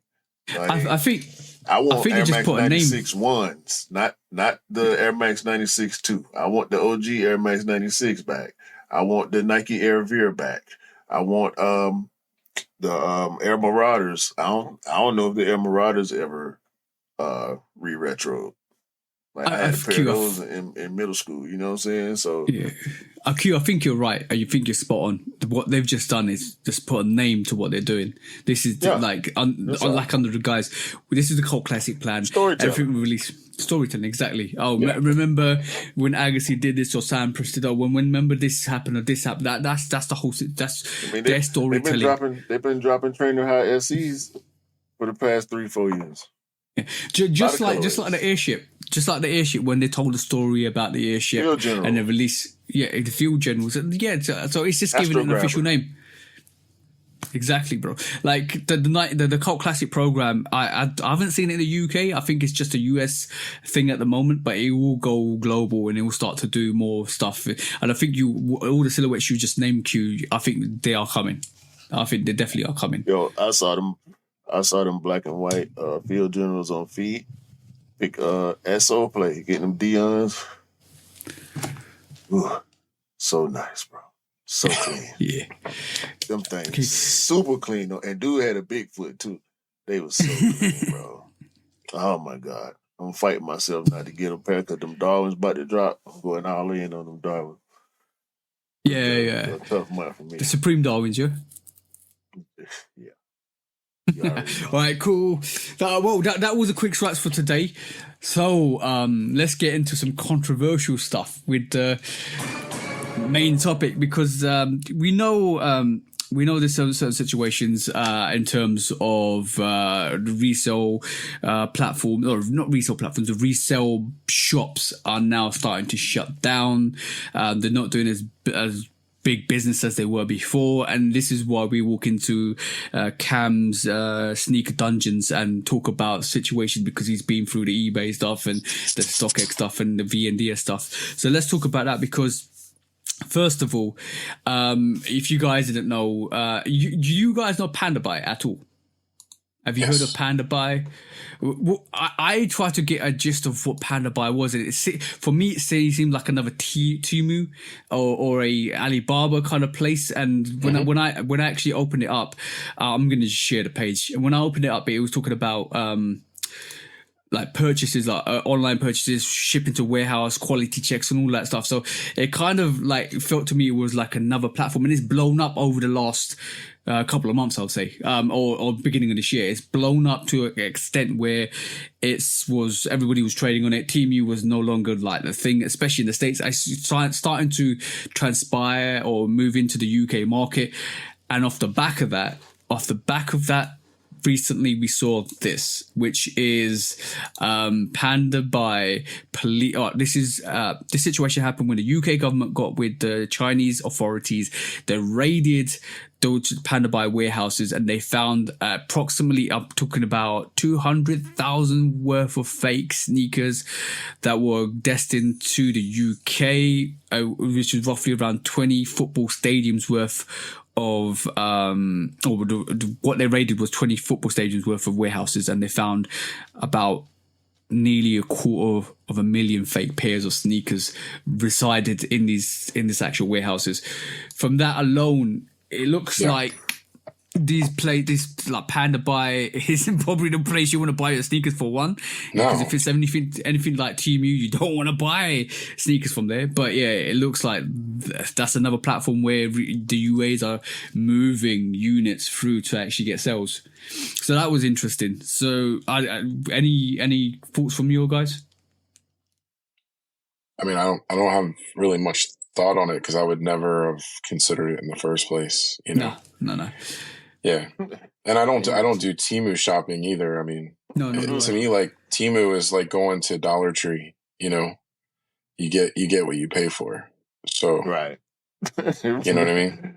It's like, bro, that's probably the worst shopping experience you could ever give yourself. Like I know people do it on a regular basis, and I get it. Like some stuff you don't really care about it quality wise, but I'm not that type of person. I care about the quality of anything I'm spending my money on outside of fast food. And even then, I judge fast food restaurants by their health score. So, you know what I'm saying? And, bro, this is not... People, I know people, the people that advocate for UAs don't even use these platforms. Yeah, I'm gonna. So if they not using it, if you gonna buy fake stuff, go to the UA advocates. They'll send you in the right direction to get the good fakes. I mean, because there's like 1 for 1, and then there's like 100 to 1 or whatever the terminology is for the. This is just skimming the surface. This is just skimming the surface of this main subject because this is just the skim of the surface. I'm going to break down what was said, but basically earlier this month, police raided the offices in China. And basically warehouses in Panda Buy and reported illegal actions of 16 brands over copyright infringements. So basically it wasn't even Nike, it was other brands involved like Adidas, New Balance, Puma, all of that stuff was getting replicated. More than 200 public security breaches or branches, offices, and 50 private sector investigators and local police were involved. So basically it was a massive clampdown. Now it's good to see the UK government actually do that with the Chinese authorities and kind of reprimand all of this from coming into the UK, because that's a hell of a load of fake pairs. That's like a whole release pretty much. But that's not the only thing. And I found something, shout out to Don't Step on My Crepes, because he actually sent this through to me and he wanted me to bring this to the podcast. And this is allegedly just all allegedly from what's been said by ex-employees, and I'm just going to go into this and I want to get your thoughts. Have you guys heard of Kick Game at all? No, I don't think so. Kick, what's Complex's? Where do Complex go and do their sneaker shopping in the States? When they bring celebrities, everywhere. Yeah, it depends on where they're located. Flight Club. Yeah, I mean, just depends on what city they're in. So Kit Game is similar to that. This is a UK variation, and Kit Game basically is a similar thing. They've got sneakers. It's a very small store. It looks bigger than in the videos, but it's a small store. It's a resale store in what is it? Not Charing Cross. It's a resale store in the centre of London.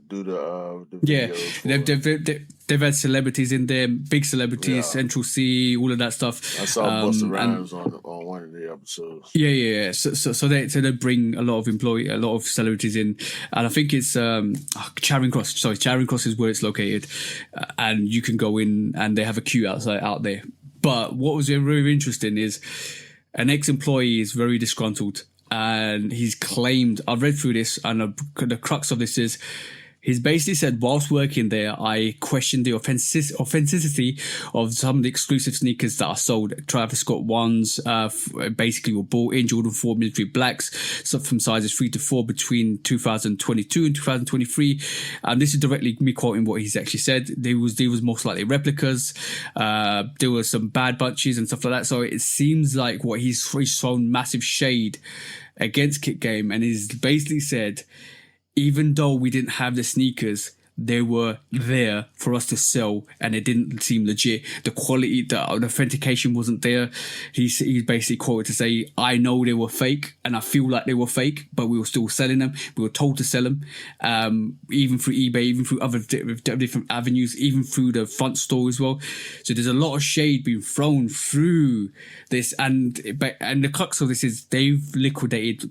What he's saying is they liquidated all of their stores except for the Birmingham store, which is going to shut soon, and he reckons the London store will be shut by the end of this year because it's not doing good business. It's not doing the numbers that we were talking about last week with the resale shops, and the shop fronts are not doing business as well as they should be after COVID. So it seems like, I'm just bringing this to light, and this is all assumptions. This is not us saying this is definite truth. This is assumption from an employee that's actually worked there before, and this is what he's quoted to say, and he's put this on his social platforms for everybody to read, and this is why it was sent to me, and I brought it to the podcast. That is some shady business if it's true. And it makes me wonder about other resale shops that are actually storefronts rather than online. And even on the online it's risky to go and buy sneakers on the secondary market because we have to do your legit checks properly. So I bought this from the UK scene. Have you ever seen or heard anything from a US front for one? Yeah. This ain't nothing new at all, bro. This is huge here because this is Kick Game. This is basically Kick Game, and he's one of the ex-employees out in Kick Game, which is a massive platform. Which it's almost like if Complex did something shady like that. No, Complex is a media outlet. Yeah. You talking about a store? It would be like Flight Club. It would be like Flight Club doing something. Yeah, like that. more or less it would be like something where it's like in multiple cities. No, like Urban Necessities. Or got Kith, accused maybe. of selling fakes. I mean, yeah, but Urban Necessities is like, that's the lower end. It's the biggest sneaker resale store in Las Vegas. Oh, Urban Necessity. You're talking about 2J's. You said he was selling fakes? Yeah. Oh, shit. I didn't know that. There was a big controversy a few years ago with the Trollmageddon dude where he went and took real sneakers and fake sneakers, and they identified them improperly and all that. So, yeah, that's nothing really new. Like, I've seen resale stores here in Atlanta turnover, change management, change the branding. I've seen resale stores go out of business, multiple allegations. We ain't talking about online stuff. Local word of mouth, people know not to go to that store. Yep, because it's kind of just like StockX with the wrong people. Right. Yeah. Right. Mm-hmm. Yeah, I mean, kind of like to be a good reseller, your word is your bond, kind of thing. So once the trust is lost, the business is lost. I totally get that. I think there's a difference between what it sounds like what TJ is mentioning is it was a strategy to sell fakes to make more money. Yeah. Versus like Urban Necessity, which is, or StockX, where they just don't have the best authentication process, but their heart is in the right place. There's a huge difference. To knowingly pumping UAs to the public just to make a profit is totally different to trying to authenticate whether it's legit or not. Even though the end result is the same because you're providing the customer with a UA, but the difference is you're knowingly selling a UA rather than trying to check whether it's fake or legit. And there's a difference between it. Like if this is correct, I don't think Kick Game will be in business in the next year or so because it does look like from what this guy is talking about, they aren't making the numbers. It might we seen like I said a week ago that there's a big resale company, resale store in London near Oxford Circus, and they just basically closed down and they've gone online because it makes more business sense to go online, have a warehouse to store your sneakers and just go online. But We're going to see more and more on that, definitely. For Kick Game to go into that and potentially go online, that's a big statement as well, because obviously it means the resale market in terms of storefronts is dying down because we haven't got the same in and out people coming in and out to buy sneakers. And we know that because even right this moment in time, I was thinking to myself, what sneakers am I buying in April time? Not a lot. I normally will go with stuff like the green glows or all the other stuff that I normally do, but I'm not, because I'm being very selective. I actually finally am being very selective, and that is transitioning down to a lot of other people that are saying, no, I'm not buying sneakers no more. I've got other like bills to pay and things to do or holidays to book. So there is a downturn, and we're seeing that. But like, to go and all of a sudden say, you know what, I don't care, I'm going to sell fake sneakers, I don't care, because I still want the money to come through, that's bad business. And you're always going to risk unknowingly selling a sneaker to somebody that doesn't know better. I think is a very, very bad thing in my that's view. Not bad business, it's a crime. Yeah. It is. Yeah. It's fraud. Counterfeiting. It's fraud. Yeah. It is fraud. It is fraud. And by the way, it's fraud. Before we lose the moment, though, I think it's super important to recognize that TJ said that the green glow is not worthy of being on TJ's arc. Would you? Okay. I'm waiting for this. I'm waiting for. I mean, it's for like, he basically said like all these other sneakers are worthy of being saved on TJ's arc, but the green glow, they're gonna just become extinct. I can think of some things. Yeah. I'm not. Poor green glow. Poor green glow. It would be like saying the zebra is not worthy of being on the arc. You know what I'm saying? Like, you just be like, hey, I'm not really digging stripes. You know, so. Well, if Q, bye zebras. If Q had it his own way, the 350 zebra would not be on that Noah's Ark. It wouldn't. Yeah.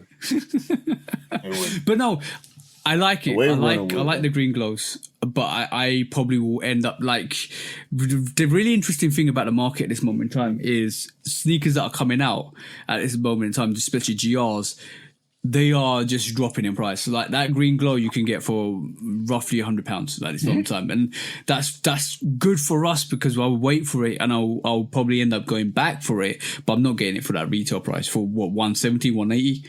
It's ridiculous. Like when I'm and you know what that path right now, bro. Like I'm so off the beaten path, outside of OGs for real, and I know how it sounds.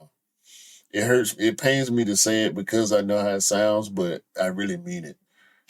Outside of OGs and collabs, I'm disinterested to a certain extent, bro. And this Nike Cult Classic thing is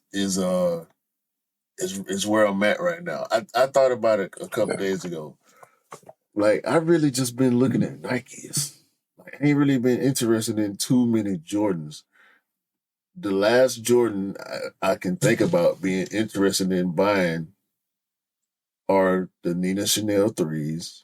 And oh my God, I want those so bad. And the Black Cement 3s. Everything else I've been looking at. Not even the Blue Military Force? I don't want. Oh no, I have to own the OG. Like anything that's from my childhood, I gotta own. I don't even want them, bro. No, I just bought a pair for my partner, a size 13 for my partner. I gave exclusive access. I gave up my exclusive access for him. Yeah, there is a when is this happening? Yeah, I think we did that's the military blue is going to be quite an easy cop for a lot of people. There's apparently a lot of numbers. It may be easy, but it will never be below retail. Yeah, you know what I mean. So that's one of those things where that's the test of time, because I think they might hit retail in the resale markets because I have a feeling. I have a feeling they might. I have a feeling they might. Okay. And it depends on the sizes, but I have a feeling they might. Let's just see after the release, which is this weekend coming, or next week. Yeah, this weekend coming. But it's an interesting insight. I already have mine. So the thing is, the market's so downturn at this moment in time. It's like imagine, bro. We talked about the Vivid Sulfurs 4s, right? That as a women's exclusive sneaker I can still get my 9.5 if I wanted it for retail. That 2-3 years ago, gone. Oh yeah, no, Gone. all these GR Jordan ones would have been gone. I mean, think about all of the ones that sold out that were ugly as sin, right? Mm-hmm. Yeah, I mean, it's just there's no way that they would sell. And then now they're coming out with ones that are pretty decent. You know, like the Lucky Greens. That was a great colorway. Like that, you know, I own those because it's a great colorway. I want to wear them because when I wear green, that's a dope shoe, you know? And then the cements, you know, I like the cement lows a lot. I didn't really like the cement highs, but that's the reason why I customized them. But that was an interesting colorway. Like, just to go back on the criminal offense side of it, do you feel like if the resale shops that are caught selling fakes and it's known that they sell fakes and on purposely sell fakes, that Nike will go in and all of a sudden say we're gonna do you now? That's an interesting one because it's almost like kicking someone while they're down.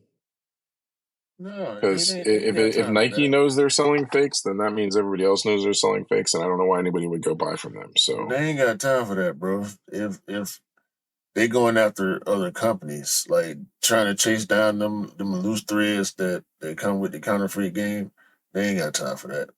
If it land on their lap and it's a easy fish to fry, like if it's already deboned, filleted, and all that, then yeah, they'll go ahead and fry it with it. Yeah. Whichever counterfeiter wanna put themselves on the hook. You know what I'm saying? But they not finna chase down no counterfeit. They gonna chase these independent creators that bite their patents because they putting it out there. They laying look. This is the shoe I'm selling. Wait a minute. That's our shoe. I think I don't think you have to cut off the source rather than the supply, and the source is the warehouses in China. That's the responsibility of the authorities. Yeah, that really is. And this is why it's counterfeit. Yeah, and this is why I brought the Panda Buy thing first, is because it's the UK government that actually worked with the Chinese authorities to break down this Panda Buy fraudulent sales. That only means it's supposed to do. So from the UK side, that's action that's happening. Maybe we'll see more and more going forward. Maybe we'll see more of these raids on these warehouses to stop these UAs. That's where it needs to come from, to stop the supply of these actual UAs coming into the UK and the US and in Europe. Bro, see, that's new for y'all. Like I've been seeing flea markets get shut down my whole life. Literally, like the flea market. Sometimes you can go in the flea market and it's 50 different vendors with fake sneakers, and sometimes or stolen, by the way, ain't no fake sneakers in there because they got busted. Then 3 months later, the fake sneakers will be back. Bro, I love, I don't love them, but I've seen a lot of videos where people are like, oh yeah, this sneaker, you can get this for £110. This sneaker you can get for £50. Oh, we're gonna sell, and all of them are all UAs, all lined up. We were talking about all the classic OG. I'm laughing. I'm like, rah, this is crazy. It's just the same thing as, I mean, like in the 80s, it was like Rolexes. The person opens up their jacket and there's like gold watches hanging on the inside. Like, what do you want? $50 for like a $4,000 watch. You know, it's kind of funny how I feel like you kind of taking it harder than you should, but you ain't had the same experiences that me and Cam have. No. Being from the US, like seeing bootleg in the bootlegs open, everywhere. Like going to the downtown area and people got tables of fake stuff. Like I just came from New York, bro. Yeah. Let me break the conspiracy for you guys, because we don't have gas station sneakers here. We don't have like all we do from a sneaker point of view. We got the retailers and we got the storefronts, and that's what we have. We don't have. We ain't talking about just right. Everything. I got to crack a joke here, so I'm just gonna pause for a second. So the reason why is when Londoners go to the gas station, they have no money left to buy the fake sneaker inside the gas station after they pay for the gas. That's the problem. Facts. If the gas was cheaper, then maybe they could afford the fake shoes. Facts. Am I lying? Am I lying? You know what? There was like a couple of years back, somebody broke down the petrol, what you call gas, we call petrol. They broke down the petrol percentage of how much we pay tax on. I'm not even joking. It was like 67% tax on it. Yeah. So, like, because they know you need it. Because they know you need it. That's why. But the thing is, what they don't realize is London is a small place. We can use transport, and this is what they're forcing that. But the US is a big place. You need cars. You need to go from one cars place everywhere. Yeah. Well, they get us on property tax that way, anyways. Yeah, we get taxed on just owning a car, which is the dumbest thing ever. But whatever. You gotta pay taxes on. Well, at least you don't get taxed on watching TV. Like. You own a soul. You got to pay taxes. Yeah. But at least you guys don't get taxed on TV. We get TV license, even though you watch streaming channels. You got to pay TV license to own a TV in your house, which is ridiculous. You can watch TV for free nowadays. It's just relative. It's all relative. It's all relative. Facts. I mean that's crazy too, because then you could avoid the tax. You could just like not own a TV and not be taxed. Oh, they changed the law. They changed the law recently where we're going off subject, but they changed the law recently where you before like we had Freeview, which we call like Freeview channels, or we had streaming on YouTube. They changed it from you have to watch terrestrial TV to no. Now if you stream YouTube or if you watch Disney Plus or if you watch Netflix, you gotta still pay. And I'm like, but no. That whole TV license was to pay for the domestic channels so that you can pay your employees. Like Disney Plus, we pay a fee for that. We shouldn't be paying like any license fee to actually watch Disney Plus. So that's the ridiculous part of it. And they changed the law so they can keep having that revenue, because if they didn't have that revenue, the BBC and BBC Two, all the channels wouldn't exist because nobody would be watching that. Yeah, well, I mean, the thing is if then people are not watching it. Like, that's kind of the whole point, isn't it? Yeah. Besides, exactly. BBC is now making money because they're licensing their shows to Netflix and stuff. Like, yeah, like what is it? BBC is a cable channel here. Yeah, BBC is. We have, and BBC is even a streaming channel. I think. Yeah, you can actually get BBC streaming. That was so they're still making money. Isn't there a workaround there? There's got to be a loophole. Because, like, how do they know that you have Disney Plus? Oh, you just put a VPN on. Yeah, so you just use a VPN from the US or something, right? And then they don't know. Yeah, bro. That's I shouldn't have said that, but yeah, I still pay my TV license. I still pay my TV license. DJ pays all the fees that he's supposed to pay. Okay. Yeah, yes, that's okay. In the US, they do it here. There's like jailbroken Amazon Fire Sticks. Oh yeah. But it's a human nature to go against the authorities. It's human nature to say, if you say no, I'm still gonna do it. That's human nature, because we find workarounds. There's always workarounds. I don't go against no authorities. I don't go. I'm a law-abiding citizen. I am a law-abiding citizen. I've never done anything illegal in my entire life. Yes. No. FBI, when you watch this podcast later, I love the law.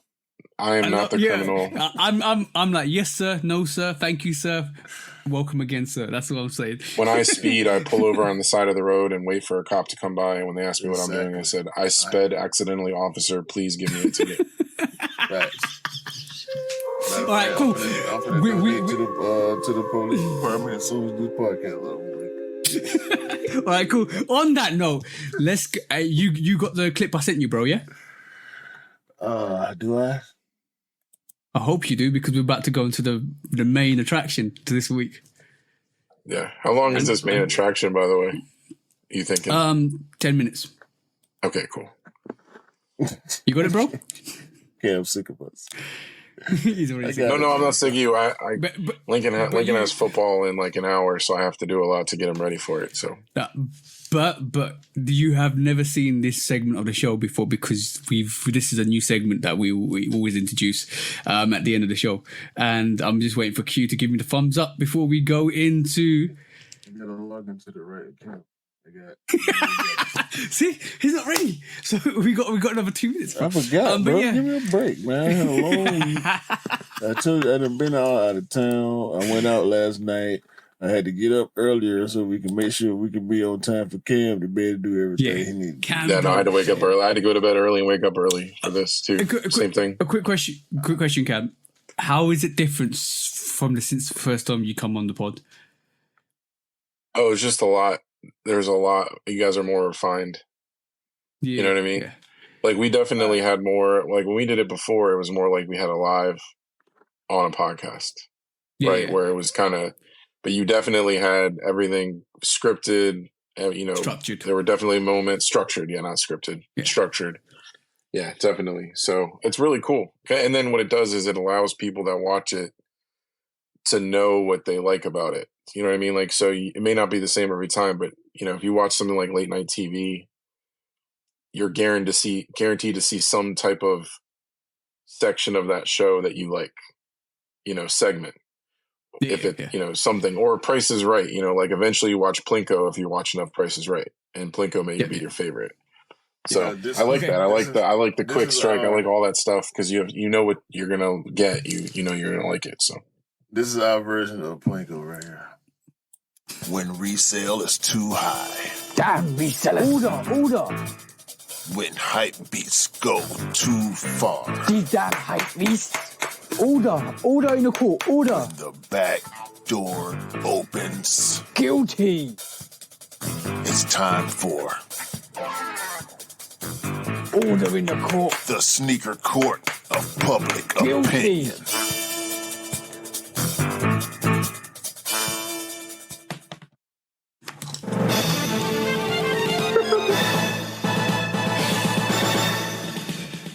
Guilty! Welcome back to the Sneaker Court of Public Opinion with me, Judge Public Opinion and Executioner. And we have a special person, and that is Cam Dog, the Shoe Dragon.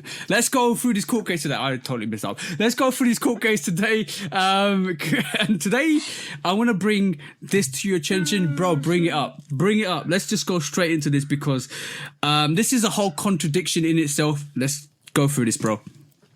Oh, man. I don't know. I have no idea what you just had me pull up. Not that one, bro. It was a previous one. What?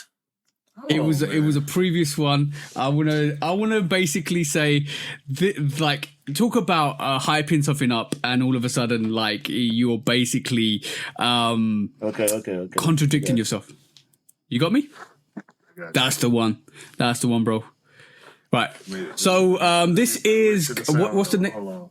You got me on discombobulated this week, bro. I swear. No worries. My apologies because I keep sending Q a lot of things on different matters, and all of a sudden I've just got Q. You've been lighting me up. I ain't gonna front. Anyway, this is. Go. Oh, would you look at that? Surprise, surprise. Nike's planning a major brand renovation to introduce innovation and creativity. We've been asking them to innovate for years, but they didn't care until they started losing money. Every new shoe that they drop is just something from the 90s that they put away or a sample that never made it. Every time they do create something new, it's doo-doo. It sucks. It's ugly. Case in point. The Noctas. You can't tell me these are good looking. You just can't. You can't tell me these are good looking. Maybe you think that because you saw them on Drake, but those are ugly. The new Travis Scott sneakers are literally just Mac Attacks. Mac Attacks from the 90s mixed with the Jordan 1. Literally just a combination of those sneakers. It's reused panels. Now, first of all, if you're going to be one of those weirdos that goes to the comments and starts defending like $100 billion company that literally could not care if you existed, please just leave. Just leave now. But really, how can we here at Kizzo come up with better sneakers on our iPad and WhatsApp than Nike can with $100 billion? Like, these are the shoes that we're dropping on Saturday. Have you ever seen that material used on a sneaker before? Have you ever seen a sneaker that looks exactly like this one? No, because it's its own thing. It's original from the ground up. Maybe I'm just arrogant. Maybe our sneakers are horrible and ugly, but I don't think so because we put our hearts and souls into it. They don't. They only care because they're losing money now. All right, cool. Bro, what does that sneaker look like? A dunk? That looks like an Air Force One. That looked like an Air Force One. No cap. He's talking about Nike not having no innovation, no credibility, no marketing, like blah, blah, blah, blah, blah. Yeah, and then he pulls it, and I was with him until the last moment. I was with him until he showed the sneaker. I was with him until he said, look at our product. Kicks, you just basically are dying for a lawsuit from Nike, and that is basically an Air Force One. Don't care about the materials. You just stolen the intellectual property of Nike and claimed it as yours, and you say you have innovation. Get out of here. There has no innovation. Anybody could do that. People have done that. And you are going to get absolutely sued if you keep promoting it that way. Keep bad mouthing Nike, and I agree with you. Those Noctas ain't that great. I agree with you. There's been not a lot of innovation from Nike, but I disagree with you when you say you have innovation. When you pull up a Air Force One looking dunk and say that is your innovation. It's not a good looking shoe. First of all, second of all, I was kind of with him until I realized it was an advertisement. It's just an aggressive advertisement. Yeah, it's pretty much Nike sucks. Snitching. Buy our shoes. It's dry snitching and it's dirty macking. He's trying to bash Nike to make his brand look better. That's goofy. But by using the Nike intellectual property, by doing that, that's crazy. His sneakers look just as bad as his haircut. So the thing is Nike doesn't exist so that they can be artists, right? I'm sure there's some sense of art or whatever, artisanal qualities to the shoes or whatever, but ultimately the only reason Nike exists is to make money for their shareholders. They are a publicly traded company. Their goal is to roll out strategies that maximize the amount of money that they can make. If bringing back shoes from the 90s or creating silhouettes that use panels from shoes from the 90s makes their shareholders money, then they are succeeding. Yeah. And however much we might not like the Noctas or the new designs, but if they sell to a certain market and they're selling out, then I would say the Noctas are selling out, and there's people that really love them. Like, honest to God, love them. I'm not one of them either. I don't like them. Okay. But on that note, Kicks, whatever your platform is.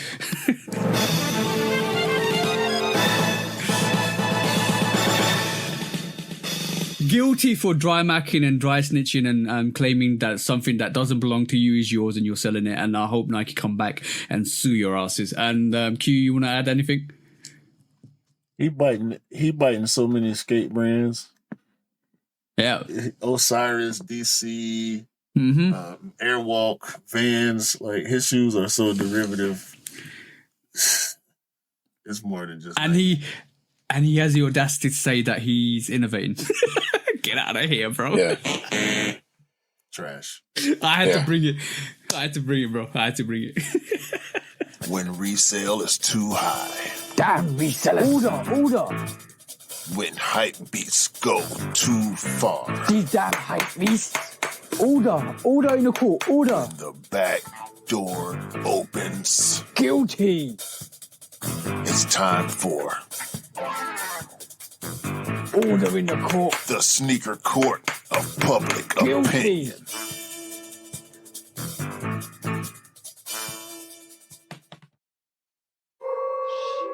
I hope you enjoy that, bro. No, definitely.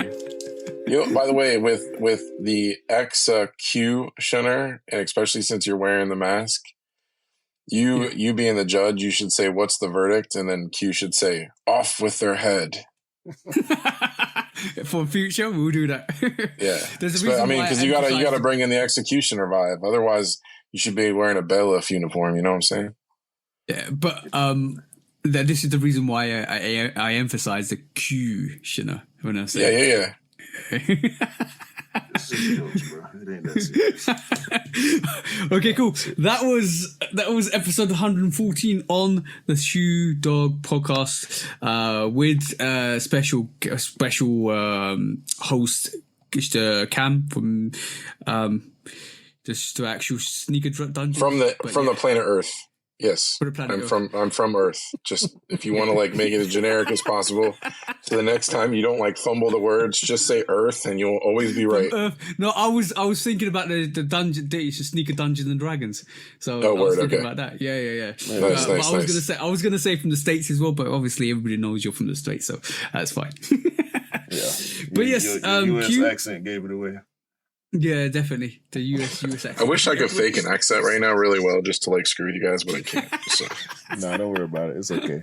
Maybe next. And I can't speak a foreign language either. So yeah.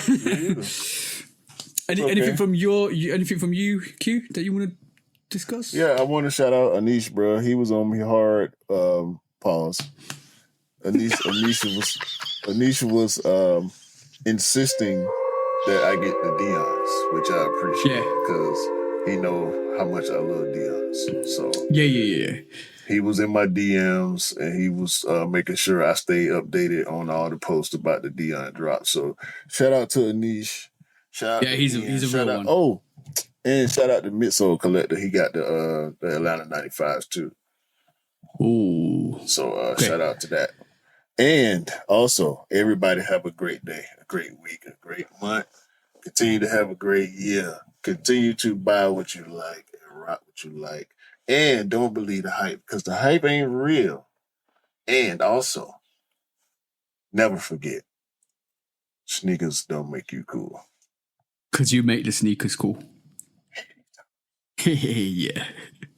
But Cam, thanks for coming on today and introducing the sneaker dungeons. Yeah, no, definitely. I would love to come on as much as you guys want to have me. So, nah, it's over. Just hit me up. It's over with. Never again. I believe that, by the way, because I mean, if you said Cam, you can go back on, but you can't give me shit anymore, I'd be like, I guess I can't go back on. No, you know what? The first 15 to 20 minutes was the funniest thing ever. Oh, I love it. Yeah. We got jokes, man. Like when we're together. Yeah. For real. Like we got jokes. We gotta stop it. I'm not working. It's working with TJ. It's difficult enough. I'm gonna add you to the mix all the time, bro. I have no nerves left to do no more pods. I promise you. Nice. Y'all ain't finna kill me over this podcast. So. He really loves it. He really loves it. Sometimes I get a message from Q saying, "Oh man, I could pod today." Why you telling my business now? Bye, man. We out here. Episode 114. Peace out, guys. Peace.